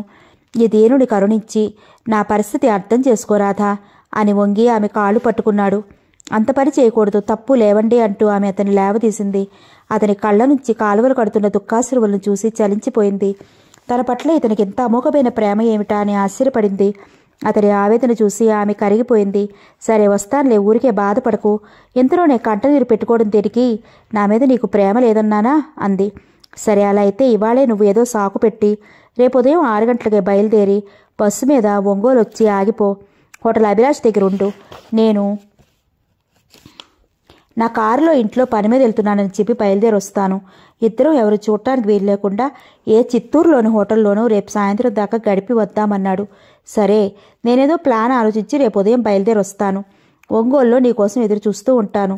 నువ్వు రాకపోతే నేను చిక్కులో పడతాను సుమా అంది రాధ. నిన్ను బయలుదేరమంటున్న వాడిని నేనే కదా, నేను రాకుండా ఎలా ఉంటాను అన్నాడు రమాకాంత్. రైట్, నేను వెళ్తాను. 5 నిమిషాలు ఆగి నువ్వు బయటకు వచ్చి జానకి ఇంటికి రిక్షాలో వెళ్ళు. ఇవిగో 100 రూపాయలు, రేపు బస్ ఛార్జీలు దగ్గర ఉంచుకో అని 100 రూపాయలు ఇచ్చాడు. అది తీసుకుని ఆమె రిక్షాలో జానకి ఇంటికి వెళ్ళింది. తాను భర్త రాజారావుతో అబద్ధమాడినందుకు తగినట్లే రాధా బజారుకు పోదాం రావే అంది. డ్రైవర్ ఇంపాలా కారు గ్యారేజీ నుంచి తెచ్చి అక్కడ ఉంచాడు. ఇద్దరు బీసెంట్ రోడ్లోని బట్టల షాపులోకి వెళ్లారు. ఒక షాపులో రాధ 2 పాలియస్టర్ చీరలు కొనుక్కుంది. తిరిగి ఇంటికి వచ్చి టీ తాగి పడుకుంది. జానకితో చెప్పి జానకి ఇంట్లో 2 రోజులు ఉంటారని చెప్పి వెళితే అలా చేయొచ్చు, కానీ తాను రమాకాంత్తో అక్రమ సంబంధం పెట్టుకున్నట్లు స్పష్టపడిపోతుంది. తమ ఇద్దరి మధ్య మాత్రమే రహస్యంగా ఉంచవలసిన విషయం 3వ వారికి కూడా తెలుస్తుంది. అది బాగుండదు అనుకుంది. సరిగ్గా 7:30కు భర్త రాజారావు వచ్చాడు. అప్పటికి చక్కగా ముస్తాబై కూర్చుంది. భర్త రాగానే మధుర మందహాసంతో స్వాగతమిచ్చింది. ఉప్మా, టీ ఇచ్చింది. ఉల్లాసంగా ఉత్సాహంగా ఏవో కబుర్లు చెప్పింది. ఆ తర్వాత వంటలక్క వడ్డించగా భర్తతో కులాసాగా మాట్లాడుతూ చెబుతూ భోజనం చేసింది. రాత్రి విడిగా ఉన్న సింగిల్ మంచాలను ఏకం చేసింది. తన ప్రక్క మీద నుంచి భర్త పక్కలోకి జారింది. ఏంటి విశేషం? ఎప్పుడూ ముభావంగా ఉండేదానివి, ఇవాళ ప్రక్కలోకి చేరావు అన్నాడు రాజారావు నవ్వుతూ. నాకు ఇవాళ అదో మాదిరిగా ఉంది అంది రాధ. రాత్రి 11 గంటలకి ఏమండి నిద్రపోతున్నారా అని అడిగింది. లేదు, ఏమైనా కబుర్లు చెప్పు. ఇవాళ మా తమ్ముడు నెల్లూరు నుంచి వచ్చాడు. స్నేహితులతో రాగత్న సాగర్ వెళ్తున్నట్ట. భోజనం కూడా చేయలేదు, కాఫీ మాత్రం తాగాడు. మదనపల్లిలో ఉన్న మా అమ్మమ్మకు ఒంట్లో బాలేదట. వీలుంటే ఒకసారి చూసిరా అన్నాడు. శ్రీవారి ఆజ్ఞ ఇస్తే నేను వెళ్ళి ముసలావిని చూసొస్తాను. మన పెళ్లి నాటికే ఆవిడకు జబ్బుగా ఉండి రాలేకపోయింది అంది రాధ. రైటో, నేను నిన్ను బస్టాప్ దగ్గర దిగబెడితే నువ్వు వెళ్ళగలవా? ఓ దివ్యంగా అంది రాధ. సరే వెళ్ళు. మదనపల్లి చిత్తూరు నుంచి బస్ మీద వెళ్ళు. అక్కడి నుంచే మదనపల్లి వెళ్ళొచ్చు. నెల్లూరు నుంచే మదనపల్లికి బస్సులు ఉన్నాయి. డబ్బు 100 150 తీసుకెళ్ళు. అక్కడ ఎవరైనా పిల్లలుంటే వాళ్లకు తలో 10 ఇవ్వాలి కదా అన్నాడు రాజారావు. మనం ఇవ్వాలంటున్నారు. ఆవిడ కన్ను మూస్తే నాకేమైనా ఇస్తుందేమోనని నా ఆశ. కొంచెం డబ్బు పొలం కూడా ఉన్నాయిలేండి. అయితే ఇకనే, కానీ ఆవిడ కన్ను మూసే వరకు ఉండకు. నేనిక్కడ ఉండలేను. అబ్బే, 2 రోజుల్లో తిరిగి వస్తాను. ఇస్తే ఆవిడ బ్రతికుండగానే ఇవ్వాలి. ఆవిడ కన్ను మూసిన తర్వాత మనకు పైసా కూడా రాదు. ఆవిడ ఇమ్మన్న సంగతి కూడా తెలీదు. అయితే ఎప్పుడు వెళ్ళాలనుకుంటున్నావు? రేపు ఉదయం అయితే మధ్యాహ్నానికి చేరుకోవచ్చు కదా. ఆ తర్వాత భార్యాభర్తలిద్దరూ నిద్రపోయారు. తెల్లవారు గట్ల 4 గంటలకే అలారం పెట్టి లేచి కాలకృత్యాలు తీర్చుకుని రాధ టంచరగా 5 గంటలకే చీర కట్టుకుని సూట్ కేసులో 2 చీరలు పెట్టుకుని తయారైంది. భార్య ఎప్పుడు ఏం కోరినా నిరాకరించని భర్త రాజారావు గ్యారేజ్ నుంచి కారు తీసి ఆమెను బస్టాండ్ దగ్గర దింపాడు. ఆమె బై బై అంటూ లోపలికి వెళ్ళిపోయింది. భర్త కూడా రాలేదు. అతను లీలామహల్ వైపు తిప్పి తిన్నగా ఇంటివైపు వెళ్ళడానికి చూసింది. ఒంగోలుకు టికెట్ కొనుక్కుని బస్సులో కూర్చుంది. ఒంగోలులో దిగిపోయింది. హోటల్ అభిలాష దగ్గర తన అంబాసిడర్ మార్క్ కారుతో రమాకాంతరావు రాధ కోసం నిరీక్షిస్తున్నాడు. రాధ చేతిలోని సూట్ కేసు అందుకుని బ్యాక్ సీట్లో గిరవాటేసి ఫ్రంట్ సీట్ డోర్ తెరిచి రా అన్నాడు. ఆమె ఫ్రంట్ సీట్లో అతని పక్కనే కూర్చుంది. భానుమతి గారితో ఏం చెప్పారు అంది. ఆర్డర్లు బుక్ చేయడానికి టూర్కి వెళ్తున్నానని చెప్పాను. మరి నువ్వు? మా అమ్మమ్మని చూడటానికి మదనపల్లి వెళ్తున్నానన్నాను. రైట్. ఆ పద్ధతిలో మనం చిత్తూరులో ఈ రాత్రికి బస చేద్దాం. చిత్తూరు వెళ్ళేసరికి చీకటి పడుతుంది. మనకి 24 గంటలు కదా టైము. రేపు సాయంత్రం 4 గంటల ప్రాంతంలో బయలుదేరితే ఎల్లుండి తెల్లవారేసరికి విజయవాడలో ఉంటాం. 24 గంటలు మనం ప్రణయ సామ్రాజ్యాన్ని యథేచ్ఛగా ఏలుకోవచ్చు అన్నాడు రమాకాంతరావు. ఆమె మాట్లాడలేదు.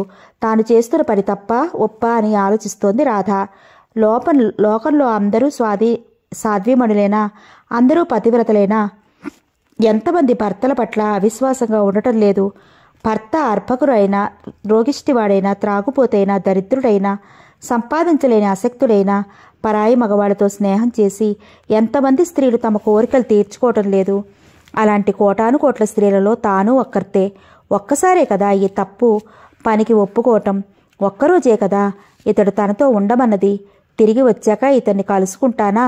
ఈ తప్పు పరిహారంగా ఆజన్మాంతం భర్త సేవలోనే నిమగ్నమవుతాను. రమాకాంత్ భానుమతితోనూ పిల్లలతోనూ గడుపుతాడు. ఈ ఒక్క రాత్రి మధుర స్వప్నంగా కలకాలం నిలిచిపోతుంది, రహస్యంగానే మిగిలిపోతుంది. ఇక ఎప్పుడైనా ఎక్కడైనా యాదృచ్ఛికంగా కలుసుకున్నప్పుడు మాట్లాడటం తప్పితే ప్రయత్నించి కలుసుకోవడం అనేది ఉండదు కదా అనుకుని సమాధానపడింది. కారును మహావేగంగా మహోత్సాహంతో నడుపుతున్నాడు రమాకాంతరావు. చిత్తూరు చేరగానే జ్యోతిర్లత లాడ్జింగ్లో మిస్టర్ అండ్ మిసెస్ రమాకాంతరావు పేరుతో డబల్ రూమ్ తీసుకున్నారు. ముందు టిఫిను కాఫీలు అయ్యాక గది తలుపులు వేసేశాడు. కుర్చీలో కూర్చున్న రాధను అమాంతంగా పైకెత్తి కౌగిలించుకుని బుగ్గల మీద పెదవుల మీద ముద్దుల వర్షం కురిపిస్తూనే మంచం మీద పడేశాడు. అతడి బిగి కౌగిలిలో రాధ సర్వప్రపంచాన్ని మర్చిపోయింది.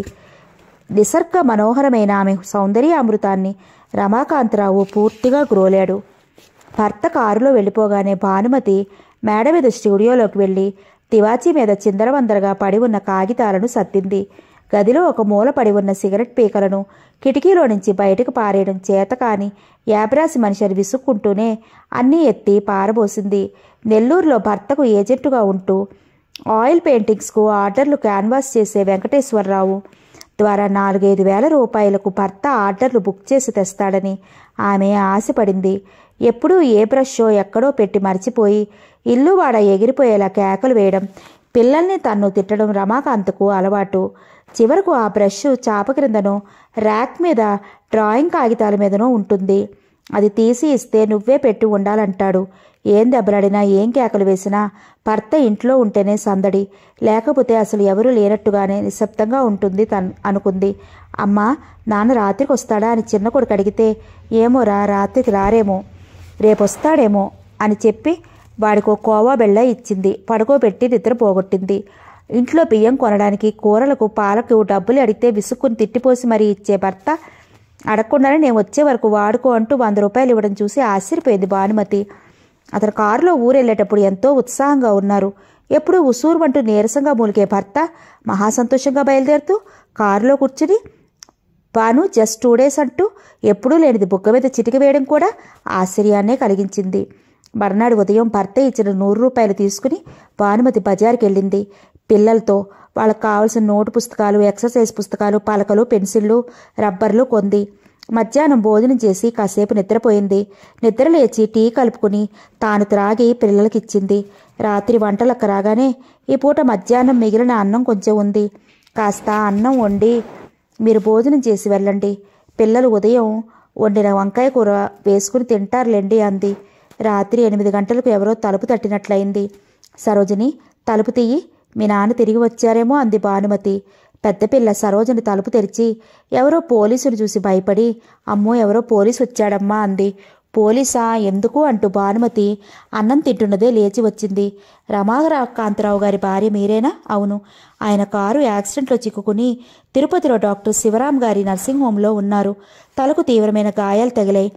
డాక్టర్ గారు ఇక్కడికి మాకు ఫోన్ చేశారు, మీరు వెళ్ళి చూడండి అన్నాడు. సరిగ్గా అదే సమయంలో రాజారావు ఇంట్లో ఫోను గణగణా మోగింది. Doctor Sivaram, hello, is it Mr Rajarao అని పిలిచాడు.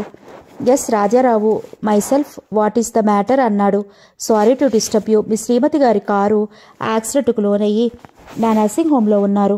తలకు, చేతులకు, కాళ్లకు చాలా బలమైన గాయాలు తగిలాయి. బయలుదేరి రాగలరా?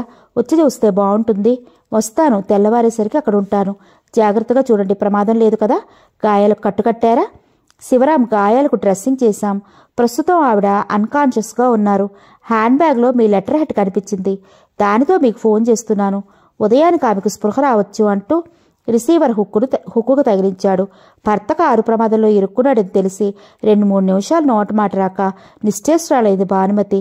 ఆయన ఇప్పుడు ఎక్కడున్నారు, ఎలా ఉన్నారు అంది. తిరుపతిలో రైల్వే స్టేషన్ దగ్గర డాక్టర్ శివరాం నర్సింగ్ హోంలో ఉన్నారట అన్నాడు కానిస్టేబుల్. ఆయనతో పాటు వెంకటేశ్వరరావు గారు కూడా గాయపడ్డారా?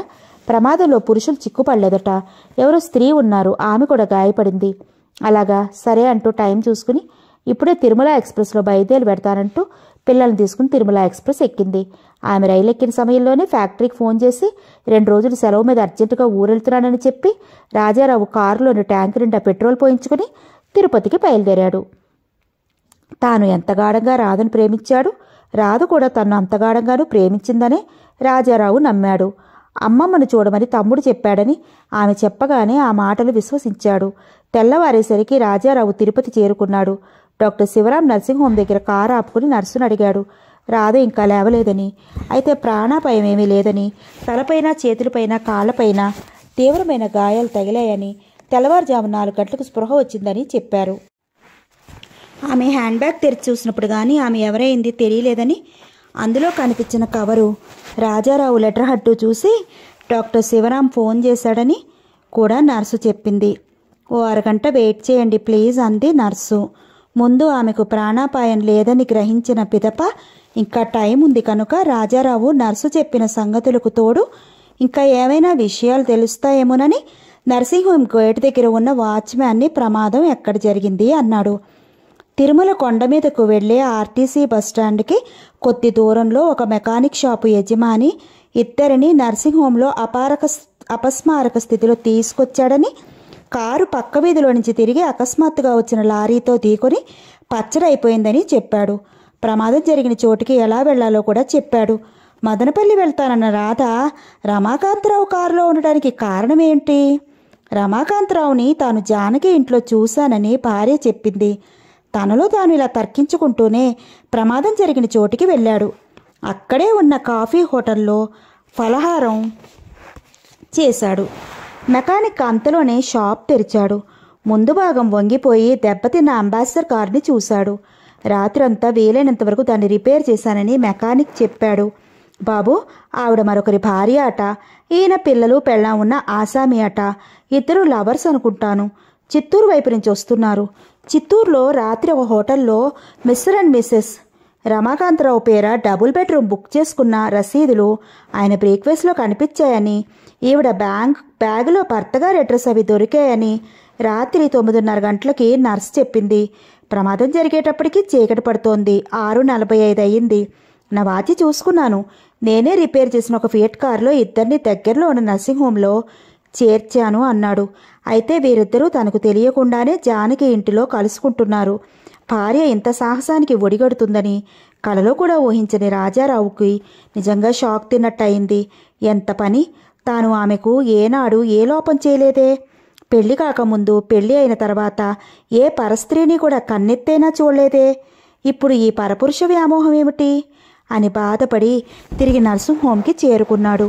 అప్పటికే పిల్లలతో పాటు అక్కడికి వచ్చిన రమాకాంతరావు భార్య భానుమతి వచ్చి ఉంది. వచ్చి రాగానే నర్సుని పిలిచింది. నేను మిస్సెస్ రమాకాంతరావుని. ఆయన బ్రతికున్నారా అని అడిగింది. మీ భర్త గారా? రాత్రి 12:30 గంటలకు తెలివి వచ్చింది. ఆయన డైరీలో మీ అడ్రస్ కనిపించింది. దాన్ని బట్టి విజయవాడ పోలీస్ హెడ్ క్వార్టర్స్ ద్వారా మీకు కబురు చేశాం. 10 నిమిషాలు ఆగండి, మీ వారిని చూతురు గాని అంది. ఇటు తిరిగి రాజారావును చూసి, మిస్టర్ జస్ట్ 5 minutes, ఆవిడ కలుసుకుందరు గాని, ఇప్పుడే కాఫీ ఇచ్చాను అంది.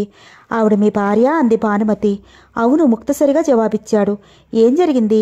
ప్రమాదం ఎలా సంభవించింది అంది భానుమతి. ఏం జరిగిందో ఎలా తెలుస్తుంది? మీ భర్త నా భార్య రాత్రంతా ఏ హోటల్లోనో కాలక్షేపం చేశారు. విజయవాడ తిరిగి వస్తుండగా ఆయన కారు లారీని ఢీకొంది. ఇద్దరూ స్పృహ తప్పి అపస్మారక స్థితిలో ఉండగా ఈ నర్సింగ్ హోంలో చేర్చబడ్డారు. మా ఆవిడతో మీ ఆయన ఎక్కడ గడిపారన్నది మీరు మీ ఆయన ముఖంగానే తెలుసుకోండి అంటూ సిగరెట్ అంటించి గేటు వెలుపలికి వెళ్ళాడు. అతను చాలా మంచివాళ్లా కనిపిస్తున్నాడు. వీళ్ళిద్దరికి ఏం పోయే కాలం వచ్చింది? కారు ప్రమాదం జరగకుండా ఉంటే ఇద్దరి మధ్య రహస్య ప్రణయం ఇంకా కొంతకాలం కొనసాగి ఉండేది అనుకుంది భానుమతి. గేటు వెలుపల నిలబడ్డ రాజారావు మనసులో తీవ్ర సంఘర్షణ కొనసాగుతోంది. రాధ ఎందుకు అబద్ధమాడింది? తాను మరొకరిని ప్రేమించానని ఎందుకు చెప్పింది కాదు? ఎందుకీ రహస్య ప్రవర్తన? ఆ పెయింటర్ భార్య భానుమతి 4 పిల్లల తల్లి. ఇప్పుడు అతన్ని కలుసుకున్నప్పుడు అతడు ఏమని సమాధానం చెప్తాడు? తాను ఎదురైనప్పుడు రాధ తనకేమని జవాబిస్తుంది? ఒకసారి రాధను ఆమె కర్మానికి వదిలి విజయవాడ వెళ్ళిపోదామనుకున్నాడు రాజారావు. అయితే మనస్సు అందుకు అంగీకరించలేదు. ఆమె ఆరోగ్యం పొందిన తర్వాతనే అన్నీ అడిగి కర్తవ్య నిర్వహణ చెయ్యాలి అనుకున్నాడు. రాధ రామకాంత్తో రాత్రంతా గడిపి తిరిగి విజయవాడకి బయలుదేరినప్పుడు ఈ విధంగా ప్రమాదానికి లోనే బయటపడవలసి వస్తుందని ఊహించి ఉండదు. అలాగే అతడు కూడా కారులో బయలుదేరినప్పుడు రాధ ఇక ఎల్లప్పుడూ నాదానివే కదూ అన్నాడు రమాకాంతరావు. అతనికి హోటల్ జ్యోతిర్లతలో గడిచిన రాత్రి సంపూర్ణమైన సంతృప్తినిచ్చింది. ఆమె సౌందర్యాన్ని పూర్తిగా అనుభవించగలిగాననే సంతోషంతో అతడు ఊగిపోతున్నాడు. ఈ సంగతి కానీ రాధకు అతనితో గడిపిన రాత్రి అనుకున్నంత లేదా ఆశించినంత సంతృప్తి కలిగించలేదు. నిజానికి ఏదో వెలితే తోచింది. అతని సాహచర్యంలో ఏ క్రొత్త అనుభూతి కలగలేదు. అనవసరంగా పాపకార్యం చేశాననుకుంది. ఇప్పుడు దానిని తన మనఫొలకు నుంచి పూర్తిగా తుడిచిపెట్టాలి. ఆ మాలిన్యాన్ని పూర్తిగా కడిగేయాలి. తను చేసిన పని భర్తను వదిలి లేచిపోయి రాదగినంత విలువ కలదా అనే పెద్ద ప్రశ్న వేధించసాగింది. ఒకవేళ తన భర్త మదనపల్లిలో ఎవరైనా ఎరుగున్న వాళ్ళు కానీ తన కంపెనీ ఏజెంట్ కానీ ఉంటే ఫోన్ చేసి కనుక్కుంటాడేమోనని భయపడింది. తన రహస్యం అతడు తెలుసుకుని అతడు అడిగితే తాను ఏం చెప్పవలసి ఉంటుందని తర్కించుకుంది. అలాగే రమాకాంత్ రహస్యం కూడా భానుమతికి తెలిసిపోతే ఏం కావాలని ప్రశ్నించుకుంది రాధ. అయితే తన ఇల్లు బోగన్ విల్లాని, తన భర్త పెంచుకున్న కుక్క పిల్లల్ని చూడగలనా అని తహతహలాడసాగింది. కారు ట్యాంక్ నిండా పెట్రోల్ వేయించుకుందామని, లేకపోతే మధ్యదారిలో చిక్కుపడవలసి వస్తుందని రాదంటే ఇప్పుడు 100 రూపాయల నోటుకి చిల్లర ఎవరిస్తారన్నాడు. పెట్రోల్ బంక్ దగ్గర తానే తన డబ్బిచ్చింది. తన్ను భర్త రాజారావు ఏ ఊరైనా తీసుకెళ్తూ తన మాట ఎలా ఉన్నా తనకు సకల సదుపాయాలు చేస్తాడు. రమాకాంత్ పక్కలో పడుకోబెట్టుకుని అదే పనిగా తన అందచందాలను పొగడటం, అనుభవించడం తప్పితే ఏమీ చేయలేదు. తన ప్రియుడిని గురించి రాధ కన్న కలలన్నీ కరిగిపోయాయి. రమాకాంత్ పైన తనకు నిజానికి ప్రేమ లేదు, వ్యామోహం మాత్రమే అని కూడా రాధకి ఆనాటి ఉదయం గ్రహించింది. తాను ఆ వ్యామోహానికి బలి అయిపోయినందుకు, భ్రమను జయించలేకపోయినందుకు రాధ బాధపడింది. తాను చేసిన తప్పని కూడా అవగాహనకు వచ్చింది. చివరకు చిత్తూరు నుంచి తిరుపతి వచ్చే గ్రాండ్ ట్రంక్ రోడ్లోకి మళ్ళడానికి ముందు లారీతో ఢీకొనడం, ప్రమాదంలో ఇరుక్కుని గాయాలతో ఆసుపత్రి పాలు కావడం జరిగాయి. తల మీద తగిలిన గాయం బాధాకరంగా ఉంది.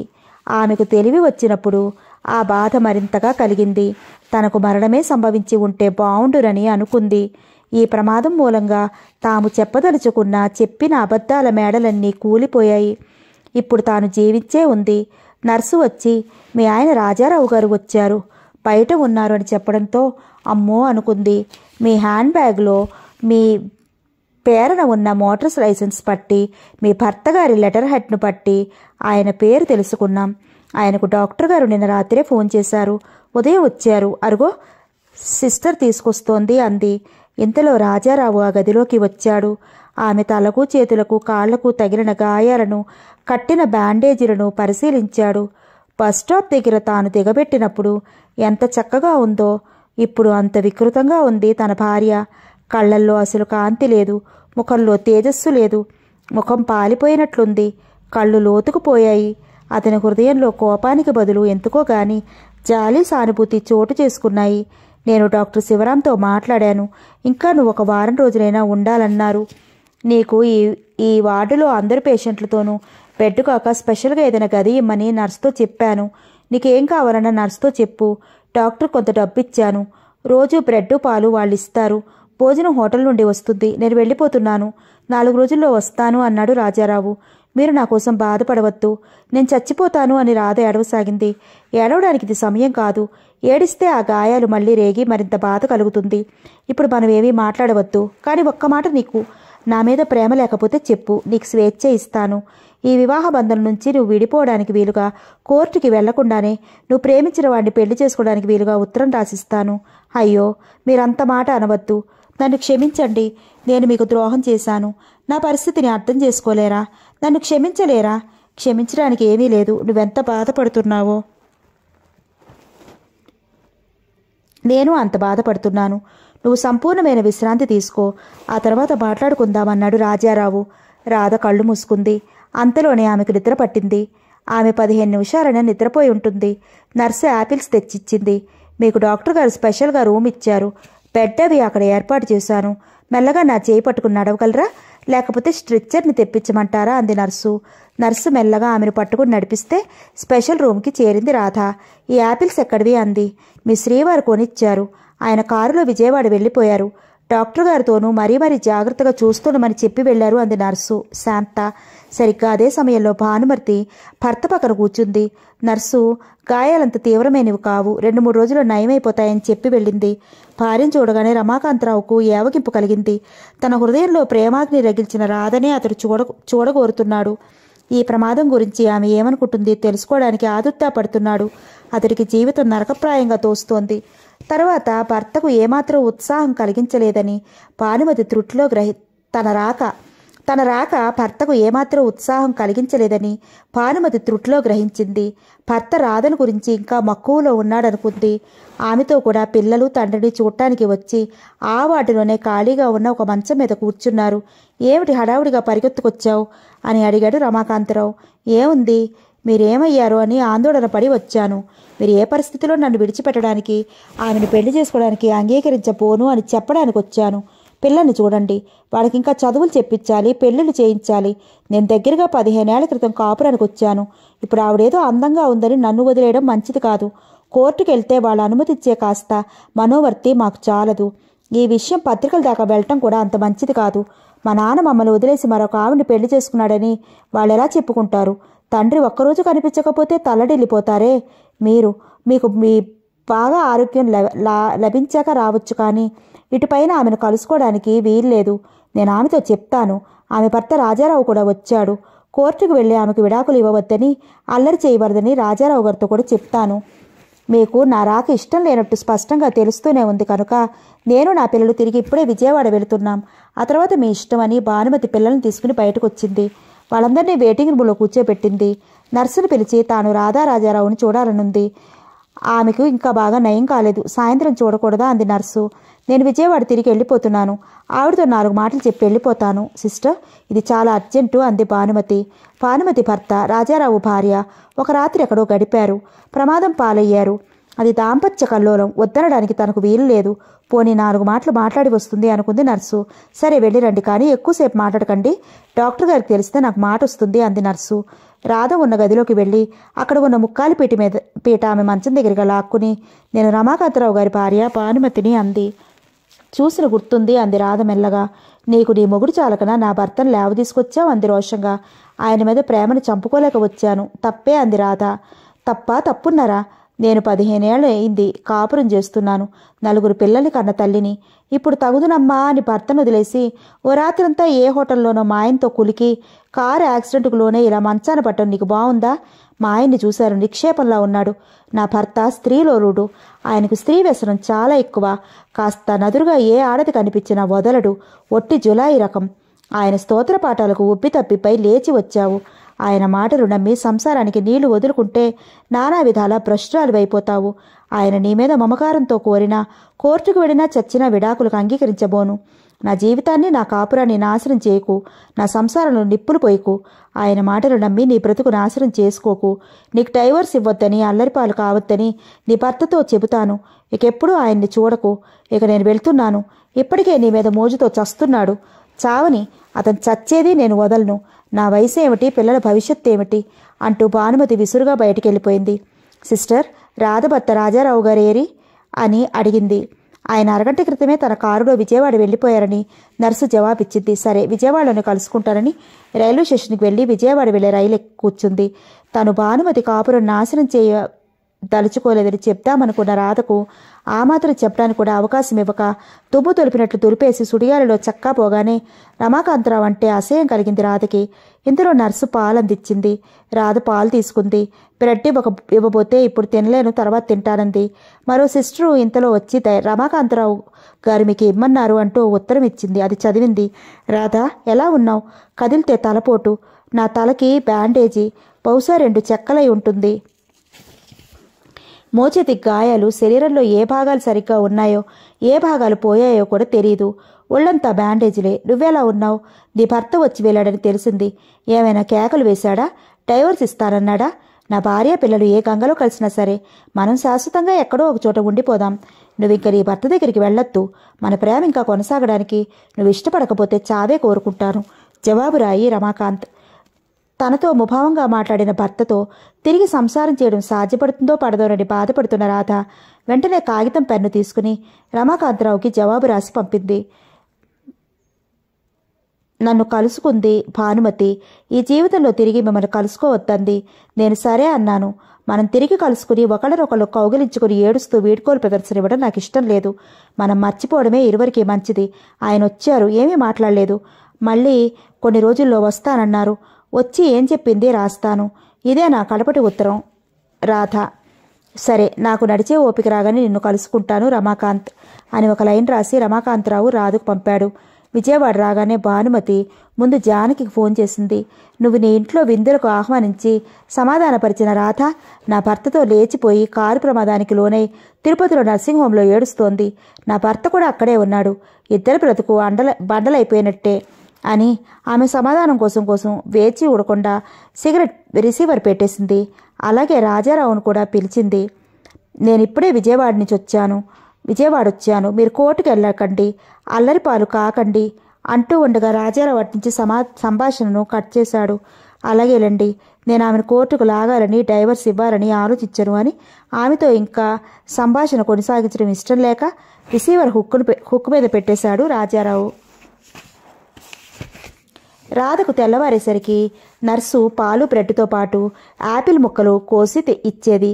ఇవి రోజూ ఇస్తున్నారేమిటి అని రాధ అడిగితే మీ వారు ఇమ్మన్నారని నర్సు జవాబిచ్చింది. రామారావు 4 రోజుల్లో వస్తానన్నాడు. ఇవాళ వస్తాడేమో. ఏమని ప్రశ్నిస్తే ఏం సమాధానం ఇవ్వాలి అని తన మనసులోనే సంఘర్షణ పడుతోంది రాధ. రాజారావు వస్తాడనుకుంటే జానకి ఆమె భర్త ఇంపాలా కారులో వచ్చారు. రాధను చూసి జానకి ఒకప్పుడు సౌందర్యం ఉత్సాహం మోసపోసినట్టు ఉంటుంది రాధ అనుకునేది. కానీ ఇప్పటి రాధ రూపుని చూసి జానకి హడిలిపోయింది. ఏమిటి అలా అయిపోయావంది. రాధకు దుఃఖం ఆగలేదు. వెక్కి ఏడ్చింది. ఏడవకు, మరింత బాధ కలుగుతుంది. నువ్వు రమాకాంత్తో వెళ్లి ప్రమాదానికి లోనే ఆసుపత్రి పాలయ్యావని భానుమతి ఎంతో ఉత్సాహంతో చెప్పిందిలే. అందుకే బయలుదేరొచ్చాను. అయినా నీ దురదృష్టం కానీ ఎంతమంది పై ఆటలాడి తప్పుకోవటం లేదు. రమాకాంత్ కూడా ఈ నర్సింహంలోనే ఉన్నాడా? ఉన్నాడు. ఇంకా తన పిల్లల క్షేమం దాని ఆలోచించి అయినా మరెన్నడూ అతని చూడవద్దని భానుమతి హెచ్చరించింది. మీ ఆయన ఏమంటాడు? ఇంతవరకు ఏమీ అనలేదు. స్పెషల్ రూమ్ ఇమ్మని, ఏ లోటు లేకుండా చూడమని డాక్టర్ శివరాం గారితో చెప్పారుట. ఇప్పుడు నేను మా ఆయన్ని నష్టపడ్డాను. రమాకాంత్ అంటే ఇప్పుడు ప్రేమ ఏదీ లేదు. అతని భార్య నాతో మాట్లాడి వెళ్ళిన తర్వాత ఇంకా అతన్ని చూడాలని అనిపించడం లేదు. ఒకవేళ మా ఆయన నాకు విడాకులు ఇచ్చినా అతన్ని పెళ్లి చేసుకోవాలన్న కోరిక నాకేమీ లేదు. నీపై ఆదిలో ప్రేమ లేకుండా నీ పరిస్థితుల్ని ఒక సాకుగా తీసుకుని రాజారావు నిన్ను పెళ్లి చేసుకోవడం ఒక తప్పు. ఆవేళ మీ ఇద్దరిని ఒంటరిగా ఇంట్లో వదిలి నేను మా బావతో సినిమాకి వెళ్ళడం మరో తప్పు. నీ బ్రతికిలా రచ్చకెక్కడానికి కొంతవరకు నేను బాధ్యురాలనే అవుతాను. ఇలా జరగవలసి ఉంది. మనం తప్పించలేని విధిరాత ఇది. భానుమతి ఈ సంగతి మరింతగా రచ్చకెక్కకుండా చూస్తానంది. మీ ఆయనతో నేను మాట్లాడి చూడనా? వద్దు, ఆయన వస్తే నేనే మాట్లాడతాను. ఇంతలో నర్సు వచ్చి మీ వారు వచ్చారంది. కారును చూసి నేను వచ్చాననుకుంటాడేమో ఏమైనా ఒక సంగతి, నేను మళ్ళీ సోమవారం వస్తాను. ఏది ఎలా పరిణమించినా నువ్వు 4 రోజులు నాతో మా ఇంట్లో ఉండు. మీ ఆయన ఇప్పుడు నీతో చెప్పేది ఒక ఉత్తరం రాయి. ఏం చెప్పేది? వద్దులే, ఆయన వెళ్ళాక నేనే మళ్ళీ వస్తాను. సోమవారం నేను రాగానే కర్తవ్యం నిర్ణయించుకుందాం. నేను నా కారు దగ్గరికి వెళ్ళడానికి మరో దారి ఏదూ లేదు. ఉండు సిస్టర్, ఆయన్ని రమ్మను. జానీ, నువ్వు ఈ ద్వారం ద్వారా నీ కారు దగ్గరికి వెళ్ళు. సోమవారం తప్పకుండా రా, లేదా కాసేపు కారులోనే ఉండు అంది రాధ. రాజారావు ఆ గదిలోకి రావటం, జానకి మరో దారిని వెళ్ళిపోవడం ఒకే సమయంలో జరిగాయి. రాజారావు ముఖం పాలిపోయి ఉంది. ఇదిగో సూట్ కేసులో నీ చీరలు జాకెట్లు కొన్ని తెచ్చాను. ఏ విషయం నేను బాగా ఆలోచించాను. భానుమతి గారు, ఆ పెయింటర్ భార్య డైవర్స్ ఇచ్చి మరింత అల్లరి కాకుండా చూడమంది. ఆవిడ చెప్పకపోయినా నేను కోర్టుకు వెళ్ళదలుచుకోలేదు. నీకు విడాకులు ఇవ్వను. నర్సింగ్ హోమ్ నుంచి ఎప్పుడు రిలీజ్ చేస్తామన్నారు? బహుశా సోమవారం నాడు డిశ్చార్జ్ చేస్తారనుకుంటాను. తల మీద తగిలిన గాయం నయమైంది. మోచేతికి తగిలిన గాయానికి కుట్లేశారు. అవి వాళ్ళు ఇప్పేస్తారు. ముందు రాస్తే 4-5 రోజుల్లో నయమవుతాయన్నారు. మందు రాస్తే. సరే, నీకు డైవర్స్ ఇవ్వను. కానీ నీకు ఇష్టమైతే ఆ ఆర్టిస్టును కానీ మరొకరిని కానీ పెళ్లి చేసుకోవచ్చు. మనం ఇక కలిసి జీవించడం కల్లా. నీ పేరున బ్యాంకులో 15,000 రేపే నా అకౌంట్లోంచి ట్రాన్స్ఫర్ చేస్తాను. ఇప్పుడు మనం ఉన్న ఇల్లు బోగన్విల్లీ అమ్మేస్తాను. అమ్మగారికి కనీసం 2 నెలలైనా పట్టవచ్చు. ఈ 2 నెలలు నువ్వు అక్కడే ఉండొచ్చు. అమ్మకం అయ్యి ఇల్లు కొన్న వాళ్లకు స్వాధీనం చేసేలోగా నువ్వు నీ బస్సుకు వేరే ఏర్పాట్లు చేసుకో. నా తప్పు క్షమించలేరా? నా పరిస్థితి అవగాహన చేసుకోలేరా? అంది రాధ గద్గదికంగా. ఏ మొహంతో నేను తిరిగి నీతో కాపురం చేస్తాను? నీకు నా మీద ప్రేమ లేనప్పుడు, అతనంటే ప్రేమ కలిగినప్పుడు రహస్యంగా రావడం కంటే ముఖం మీద నువ్వు నాతో చెప్పి ఉంటే బాగుండేది. నాకు తెలియకుండా ఎవరో ప్రియుడితో కులికి నన్ను అవమానించావు. ఇదే నాకు మరింత బాధ కలిగిస్తోంది. నేను నీలెవర్ నిన్ను ఏం చేశాడు అని అడుగుతానని ఆశించావా? నా సంగతి నీకు తెలియదు. నువ్వు ప్రేమించకపోయినా నేను నిన్ను మనసారా ప్రేమించాను. నీకు నాడు ఏ లోటు చేయలేదు. మనం కలిసి ఉండడం ఇక జరగదు. నువ్వేమీ ఆశ పెట్టుకోకు. నువ్వు చేసిన ఈ తప్పుకి భర్తగా నన్ను శిక్షించడం నా మతం కాదు. నా అకౌంట్లో నుంచి 5,000, 15,000 ఇప్పుడు నీ పేరును వేస్తాను. నేను 3 నెలలు సెలవు పెట్టాను. ఎక్కడికన్నా పోయి కొంతకాలం గడిపితే గాని నువ్వు మోసం చేయడం వలన కలిగిన ఈ ఆవేదన తగ్గదు. ఇల్లు అమ్మకం పూర్తి కాగానే నీ పేర మరో 15,000 వేస్తాను. ఇది మనకు రామ్. నేను వెళ్ళిపోతున్నాను. డాక్టర్ గారికి ఇవ్వవలసిన బిల్లు సోమవారం వరకు లెక్క చేసి ఇచ్చేస్తాను అంటూ ఏమండి అన్న రాధ పిలుపు కూడా వినిపించుకోకుండా రాజారావు వెళ్ళిపోయాడు. డాక్టర్ శివరాం ఆఫీస్ గదిలోకి వెళ్ళి రాధ ట్రీట్మెంట్కు స్పెషల్ రూమ్ ఇచ్చినందుకు ఆయన బిల్లు మొత్తం చెల్లించి వెళ్ళిపోయాడు. రాజారావు కారులో వెళ్ళిపోవడం చూసి ఆ ఆవరణలోనే మరోవైపుకు కారు మళ్లించిన జానకి మళ్లీ వచ్చింది. రాజారావు అన్న మాటలన్నీ రాధ పుసుగుచ్చినట్లు జానకితో చెప్పింది. సరే, సోమవారం నాటి ఉదయం నిన్ను ముందు మా ఇంటికి తీసుకువెళ్తాను. 4 రోజులుండి మీ ఇంటికి వెళదు గాని అని జానకి హ్యాండ్ బ్యాగ్లో నుంచి 200 తీసి నువ్వు వాడుకో అంటూ వద్దంటున్నా వినక రాధకిచ్చి వెళ్ళిపోయింది. భర్త అంత కఠినంగా మాట్లాడినందుకు ఇక విడిపోవడం తప్ప మరో మార్గం లేనందుకు రాధ కుబిరి ఏడ్చింది. సోమవారం నాడు రాధను డాక్టర్ శివరాం తన నర్సింగ్ హోం నుంచి డిశ్చార్జ్ చేస్తూ మోచేతి దెబ్బకు ఆయింట్మెంట్ రాయమని ఒక చూపిచ్చాడు. జానకి తన భర్త మోహన్ రావుతో కారులో వచ్చింది. రాధ దుస్తులు ఉన్న సూట్ కేసును డ్రైవర్ కారులో పెట్టాడు. జానకి భర్త ఫ్రంట్ సీట్లో కూర్చున్నాడు. రాధ బయలుదేరి వెళ్ళిపోతుందని నర్సు చెప్పగా విని మాసిపోయిన గడ్డంతో బ్యాండేజులతో రమాకాంతరావు వచ్చాడు. రాధా, నాతో వెళుతున్నానని నేను చెప్పకుండా వెళ్ళిపోతున్నావా అన్నాడు. మాట్లాడవద్దని, కలుసుకోవద్దని మీ భార్య చెప్పినప్పుడు ఇంకా సమావేశం ఎందుకని మానివేశాను. నా మీద ప్రేమ లేదా? మన ప్రేమ రహస్యం బయటపడినందుకు మరింత సన్నిహితం అవుతామని, ఇక శాశ్వతంగా కలిసిమెలిసి జీవితాంతం మనం గడపవచ్చని ఆశించానే. నా ఆశలన్నీ విఫలం చేస్తావా అన్నాడు రమాకాంతరావు. ఆ మాటలు అప్పుడప్పుడు అతనంటే రాధకు నిజంగా ఏవగింపు కలిగింది. భార్య పట్ల, పిల్లల పట్ల ఈశ్వర్ మాత్రమేనా జాలి అభిమానం లేని ఈ వ్యక్తితోనా తన జీవితం అంతా గడపవలసింది అని తనలో తనే ప్రశ్నించుకుంది. మనం యావత్ జీవితం కలిసి జీవించే ప్రసక్తి రాదు. ఒక్క పగలు ఒక్క రాత్రి గడుపుదాం రమ్మన్నారు, అంతేగాని శాశ్వతంగా ఉందామని అనలేదు. ఇప్పుడు ప్లేటు మార్చకండి. మనం చేసినది తప్పు అనేది జీవితంలో ఒకసారి చేసిన తప్పే, 10 సార్లు చేసిన తప్పే. మన అవ్యక్త ప్రవర్తన ఇద్దరి హృదయాలను పూర్తిగా గాయపరిచింది. మీరు మీ భార్యతో కలిసి ఉంటారు, ఇక నన్ను ఏలుకోనని ఆయన స్పష్టంగా చెప్పి వెళ్లారు. విజయవాడలోని ఇల్లు అమ్మేస్తున్నారు. నా బ్రతుకు ఎంత అధోగతి పాలైందో చూడండి. ఇంకా మనకు స్నేహం ఎందుకు, ప్రేమ ఎందుకు? సెలవు అంటూ రాధ వెళ్ళి జానకి కారులో కూర్చుంది. కారులో బయలుదేరుతుంటే రమాకాంత్ టాటా చెప్పి లోపలికి వెళ్ళిపోయాడు. రాధ ఆ రాత్రి విజయవాడ చేరుకుంది. జానకి పట్టుబట్టిన భోజనం చేయలేదు. నేను తెల్లవారుగానే ఇంటికి వెళ్ళి నా బట్టలు సర్దుకుని ముందు మా చెల్లింటికి వెళ్తాను. తమ్ముడిని కూడా అక్కడికి రమ్మని రాస్తాను. పత్రికల్లో ప్రమాదంలో రాధ అనే ఆమె చిక్కుపడి డాక్టర్ నర్సింగ్ హోంలో చికిత్స పొందుతున్నది మాత్రమే పడింది. ఆ తర్వాత మా అమ్మమ్మ గారిని చూసి మద్రాసు వెళతాను.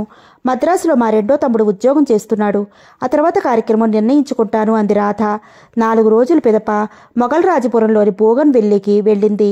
తోటమాలి వీరాజు చూసి అమ్మ చచ్చి బ్రతికారమ్మా అంటూ పొరుగున ఉన్న పాలవాళ్ళింటికి వెళ్ళి గిన్నెడు పాలు తెచ్చాడు. వంటలక్క రానందున తానే బోర్న్విటా కాచుకుని తాగింది.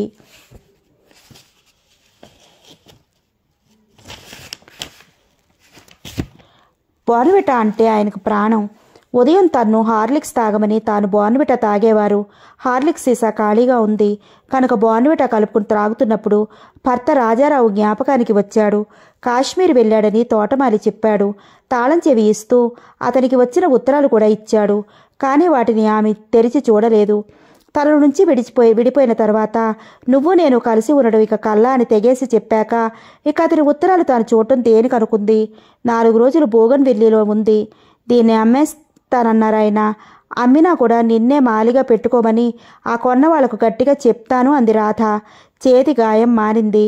రాధ ముందు నెల్లూరుకి వెళ్ళి కాలేజీలో చదువుతూ హాస్టల్లోనే ఉంటున్న చిన్న తమ్ముడిని చూసింది.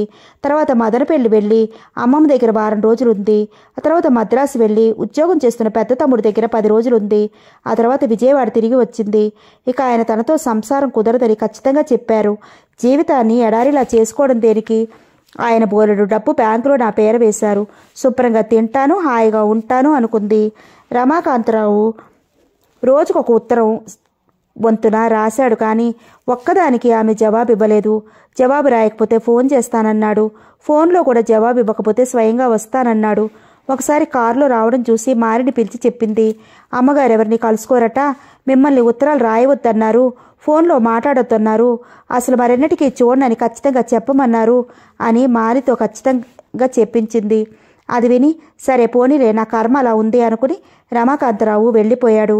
ఇప్పుడు ఆమెకు రమాకాంత్ వల్ల ఏ భావమూ లేదు. తన సంసారం తిరిగి చక్కబెడితే బావుండునని తప్ప మరో ధ్యాస లేదు. కాశ్మీర్ నుంచి రాజారావు తిరిగొచ్చాడు. వీసా పాస్పోర్ట్లు సంపాదించి సిలోన్ వెళ్ళాడు. 2 నెలలు గడిపాడు. సిలోన్లో ఉన్నప్పుడు క్యాండీ, జాఫ్నా, నువారా ఎలియా మున్నగు పట్టణాలు చూశాడు. అక్కడ శోభాయమానమైన ప్రకృతి రమణీయతలు చూస్తూ తన్మయుడైపోయాడు. తన గుండెలలో దహించి వేస్తున్న ఆవేదనను చాలా మటుకు మరిచిపోయాడు. అయినా అప్పుడప్పుడు రాధ జ్ఞాపకానికి వస్తూనే ఉంది. అలా ఆమె జ్ఞాపకానికి వచ్చినప్పుడల్లా పుండు మీద కారం చల్లినట్టు అయ్యేది. 1200 రూపాయలు చేతికి వచ్చే ఉద్యోగానికి సెలవు అయిపోయినందుకు తిరిగి చేరాడు. రాధ వచ్చి 4 రోజులుండి అమ్మమ్మగారి ఊరు వెళ్ళిందని మాలి చెప్పాడు. బేరాలేవో వస్తున్నాయి, కానీ ఇతను ఆశించినంత అడిగినంత అవతల వాళ్ళు ఇవ్వలేమన్నారు. బోగన్విల్లిలో విరిసి పూస్తున్న పూల మొక్కలను చూశాడు. మాలికి ఇవ్వవలసిన జీతం ఇచ్చేశాడు. రాధ వస్తే ఆ ఇంట్లోనే ఉండవచ్చునన్నాడు. తాను హోటల్ మమతాలో ఒక గది తీసుకుంటానన్నాడు. ఈ సమయంలోనే అతని ఆప్తమిత్రుడు కోదండరామయ్య మరణించాడు అని విన్నాడు. అతని భార్య సీతను తాను బాగా ఎరుగుదురు. పిల్లలు లేరు. పరామర్శ చేయడానికి వెళ్ళినప్పుడు ఆమె రాధ ప్రసక్తి తెచ్చింది. తను ఒక్కర్తే ఉన్నానని, ఒంటరి జీవితం చాలా భారంగా ఉందని చెప్పింది. ఆమె ఇంటికి అతడు తరచూ వెళ్లడమే కాక ఇంటిలో విశాలమైన వాటాను తన కంపెనీలో అసిస్టెంట్ మేనేజర్గా పనిచేస్తున్న సుదర్శనాచార్యులకు అద్దెకిప్పించాడు. రాజారావు తరచూ సీత ఇంటికి వెళ్లడమే కాక ఆమెను దుఃఖోపశమనం కలిగించడానికి భర్త పోయిన తర్వాత మొదటి నెలలో సినిమాలకు, సెకండ్ షోలకు తీసుకువెళ్ళినా తిరిగి ఇంటికి తీసుకువచ్చి దిగబెట్టేవాడే కానీ ఆమె అర్ధరాత్రి ఎక్కడికి వెళతావు, ఇక్కడ పడుకోమన్నా పడుకునేవాడు కాదు. చివరకు 3వ నెల కూడా గడవగానే ఒకనాడు ఇక రాధను మర్చిపోయి ఎవరినైనా తన వంటి అభాగిని చూసి పెళ్లాడి జీవితంలో స్థిరపడమంది సీత. ఎందుకో అతని మనస్సు ఇప్పటికీ రాధ మీదనే ఉంది. తన కాపురంలో నిప్పులు పోసిన రమాకాంతరావు పేరు విన్నప్పుడల్లా రాజారావు హృదయం బగ్గున మండిపోతోంది. గడుసుతనం, లోకరీతి, మాయామర్మాలు తెలియని తన భార్యను మోసం చేసిన నయవంచకుడుగా రాజారావు తన స్నేహితుల దగ్గర బాహాటంగా రమాకాంతరావును తిడుతున్నాడు. సీత ఇంటికి తరచూ వెళ్లడం సంగతి జానకి తెలిసింది. కొంచెం ఉంటే 10ంతలు చేసి చెప్పే స్వభావం గల జానకి పనిగట్టుకుని రాధ మదనపల్లి వచ్చిందని వినగానే కలుసుకుని నీ మొగుడు సీతను పెళ్లాడతాడట అని చెప్పింది. మరో ఫ్యామిలీ ఫ్రెండ్ జగన్మోహన్ రావు కనిపించి ఎందుకలా నీ జీవితాన్ని మ్రోడుగా చేసుకుంటున్నావు, నన్ను పెళ్లి చేసుకో, నాకు సొంత మేడ ఉంది, వ్యాపారం ఉంది, కారు ఉంది, మేడను నీ పేరు రాస్తానని 20 సార్లన్నా అడిగి ఉంటాడు. తర్వాత చూద్దాంలే అంటూ త్రోసిపుచ్చింది రాధ. రాజారావు మనసు ఎప్పటికైనా మారకపోతుందా అనే బాధపడేది. రోజు పని కట్టుకుని కనకదుర్గ గుడికి ఉదయం, పాత శివాలయానికి సాయంత్రం వెళ్లేది. రోజు తన సంసారాన్ని తిరిగి చక్కపరచమని దుర్గమ్మను పాత శివాలయంలోని పార్వతిని ప్రార్థించేది. ప్రతి శుక్రవారం భ్రమరాంబకు కుంకుమ పూజ చేయించేది. ఒక్కర్తి తిరుపతి వెళ్లి ఏడుకొండలవాడిని అర్చించింది. అక్కడి నుంచి శ్రీశైలం వెళ్లి పాతాళగంగలో స్నానం చేసి మల్లికార్జున స్వామికి అభిషేకం, భ్రమరాంబకు కుంకుమ పూజ చేయించింది. ఇప్పుడు ఆమె సీతాకోక చిరుకులా ముస్తాబవడం లేదు. రక్తి కోసం రహస్యంగా కళాకారుడు రమాకాంతును ప్రేమించిన రాధ ఇప్పుడు భక్తిలో పడింది. పశ్చాత్తాపాన్ని మరిచిన ప్రాయశ్చిత్తం లేదనుకుంది. పశ్చాత్తాప చింతనలో మసులుకునేది. ఆనాడు బుధవారం జనవరి 14 సంక్రాంతి పండగ. చాలా రోజులకు తమ ఫ్యామిలీ డాక్టర్ చిట్టూరి బాలసుబ్రహ్మణ్యం గారు రాజారావును చూడటానికి వచ్చారు. ఆయన ఒకప్పుడు గొప్ప ప్రాక్టీస్ ఉండేది ఆయనకి. ఇప్పుడు రిటైర్ అయ్యి మద్రాసులో ఉంటున్నారు. హోటల్లో బస చేశారు. కృష్ణలో స్నానం చేసి భార్యతో కనకదుర్గను దర్శించి రాజారావు ఇంటికి వచ్చాడు. ఆయన ఫ్యాక్టరీకి వెళ్లారని, ఏదో హోటల్లో ఉంటున్నారని మాలి చెప్పిన మాట రాధ ఆయనకి చెప్పింది. జరిగిందంతా విని బాలసుబ్రహ్మణ్యం గారు విచారించారు. ఆ రాత్రి తమతో పాటు హోటల్ మమతాలో భోజనానికి రమ్మని బలవంత పెట్టాడు. మమతలోని తన రూమ్ నెంబర్ 28లో డాక్టర్ బాలసుబ్రహ్మణ్యం, భార్య కమలాంబ, రాధ కూర్చున్నారు. వెయిటర్ వచ్చి ముగ్గురికి భోజనాలు తెచ్చిపెట్టాడు. గది తలుపులు తెరిచే ఉన్నాయి. ఇంతలో రాజారావు, సీత అదే హోటల్ వరండాలో నుంచి వెళ్లడం చూసి రాధ గుండెలు జల్లుమన్నాయి. సరే, సీతను ఆయన కట్టుకోవడం రూఢియే అనుకుంది. సీతారాజారావు భోజనాలకు కూర్చున్నారు. భోజనం పూర్తి చేసి ఆమెను తన గదిలోకి కొని వచ్చాడు. వస్తూ డాక్టర్ని చూసి గుర్తుపట్టి, హలో, బహుకాల దర్శనం అంటూ గదిలోకి వచ్చాడు. అక్కడ ఉన్న రాధను చూసి, ఇక్కడ నిన్ను కలుసుకోవడం చాలా విచిత్రమే అన్నాడు. డాక్టర్ బాలసుబ్రహ్మణ్యం భార్యకు కనుసైగ చేసి, మీ గదిలో కూర్చున్నది సీత కదూ? పాపం ఆమె భర్త కోదండరామయ్య ఈ మధ్యనే పోయాడని విన్నాను. నేను వెనక ఇక్కడున్నప్పుడు అతనికి టీబీకి చికిత్స చేశాను. రా, చూసి పలకరించి వద్దామన్నాడు డాక్టర్ బాలసుబ్రహ్మణ్యం. ఇద్దరూ ఎదుట ఉన్న గదిలోకి వెళ్లి సీతతో సంభాషణ ప్రారంభించినది తమ గదిలో రాధా రామారావు మాట్లాడుకోవడానికే అని డాక్టర్ గారి భార్య కమలాంబ గ్రహించింది.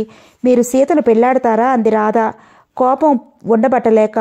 నువ్వు జగన్మోహన్ రావుని పెళ్లి చేసుకుంటున్నావటగా అన్నాడు రాజు. ఎవరు చెప్పారు నీకు? సంగతి ఎవరు చెప్పారు? మీరిప్పుడు మీ గదికి తీసుకొచ్చారుగా. ఇవాళ పండగ కదా, ఏడుస్తుంటే తీసుకొచ్చాను. కోదండరామయ్య నా క్లాస్మేట్ అని తెలుసుగా. జగన్మోహన్ రావు చాలాసార్లు ఒంటరిగా జీవించకుండా తన్ను పెళ్లాడి సఖ్యంగా ఉండరాదా అని సూచించాడు. అతను ఎన్నిసార్లు అడిగాడో అన్నిసార్లు నేను నిరాకరించాను. నువ్వు బోగన్విల్లిలోనే ఉన్నావా? మరెక్కడ ఉండను? ఇల్లు అమ్మేస్తానన్నారు కదా. అవుట్ హౌస్లో ఉంటున్నాను. అదేం కర్మ, నిన్ను ఆ పెద్ద ఇంట్లోనే ఉండమన్నానుగా. నేను ఈ హోటల్లోనే గది తీసుకుని ఉంటున్నాను. ఏదో హోటల్లో గది తీసుకుని ఉంటున్నారని విన్నాను. అయితే ఈ హోటలే అని తెలియదు. పూల మొక్కలు చూడటానికి ఒకసారి అనుమతిస్తావా? మీ ఇంటికి నేను అనుమతించడం ఏమిటి? రండి, రేపు ఉదయం వచ్చి చూడండి. మీరు పాతిన మొక్కలన్నీ ఎంత చక్కగా పూత పట్టాయో. అది తోట కాదు, నందనోద్యానవనంలా ఉంది. 2 కుక్క పిల్లలు బెంగ పెట్టుకున్నట్లు బాగా చిక్కిపోయి ఉన్నాయి. పాపం. అయితే నేను లేని లోటు నువ్వు ఫీల్ అవుతున్నావా? చచ్చేటంతా. మరి మీరు? నేనా? నా మనసులో లేకేగా కాశ్మీరు, సిలోను వెళ్ళింది. ఎందుకు? అతని మాటలు నమ్మి వ్యామోహంలో పడి తప్పు చేసి మీకు శాశ్వతంగా దూరమయ్యానా అని కుమిలి ఏడవని క్షణం లేదు అంటూ రాధ ఏడుపు మొదలుపెట్టింది. ఏడవకు, ఉదయం వస్తాను. ఇద్దరం నూతన జీవితం ప్రారంభిద్దాం, గతం మర్చిపోదామంటూ అది హోటల్ అని కూడా జంకక ఆమెను తన హృదయానికి హత్తుకుని ముద్దు పెట్టుకున్నాడు. రేపటిదాకా ఎందుకు? సీతను కారులో వాళ్ళ ఇంటి దగ్గర దిగపెట్టి రండి. ఇవాళే మనం మన ఇంటికి వెళ్ళిపోదామంది రాధ. అయితే ఓ అరగంట ఇక్కడే వెయిట్ చేయి అంటూ సీతను తీసుకుని తన కారులో ఆమెను ఇంటి దగ్గర దిగపెట్టి వచ్చాడు. రాధ తనలాగే బాధావాలమైన మనసుతో కృంగిపోయి ఉందని గ్రహించిన రాజారావు ఒక చపల చిత్తుని కుయుక్తులకు, కుహనా ప్రసంగాలకు మోసపోయిందే కాని నిజానికి పెళ్లి అయినది మొదలు తనకు సహధర్మచారిణిగా ఏ లోటు లేకుండానే కాపురం చేసిందని, ప్రమాదోధీతి మనిషి అన్నట్లు ఎంత గొప్పవారికైనా జీవితంలో ఏవో పొరపాట్లు చేయకుండా ఉండరని గ్రహించిన రాజారావు హోటల్ గదికి భోజనాలకు అంతవరకు అయిన బిల్లును చెల్లించి కారులో మొగల్రాజపురంలోని బోగన్విల్లిలో అడుగు పెట్టగానే రాధ తిన్నగా కాటేజీలోని పూజామందిరంలోకి వెళ్ళింది.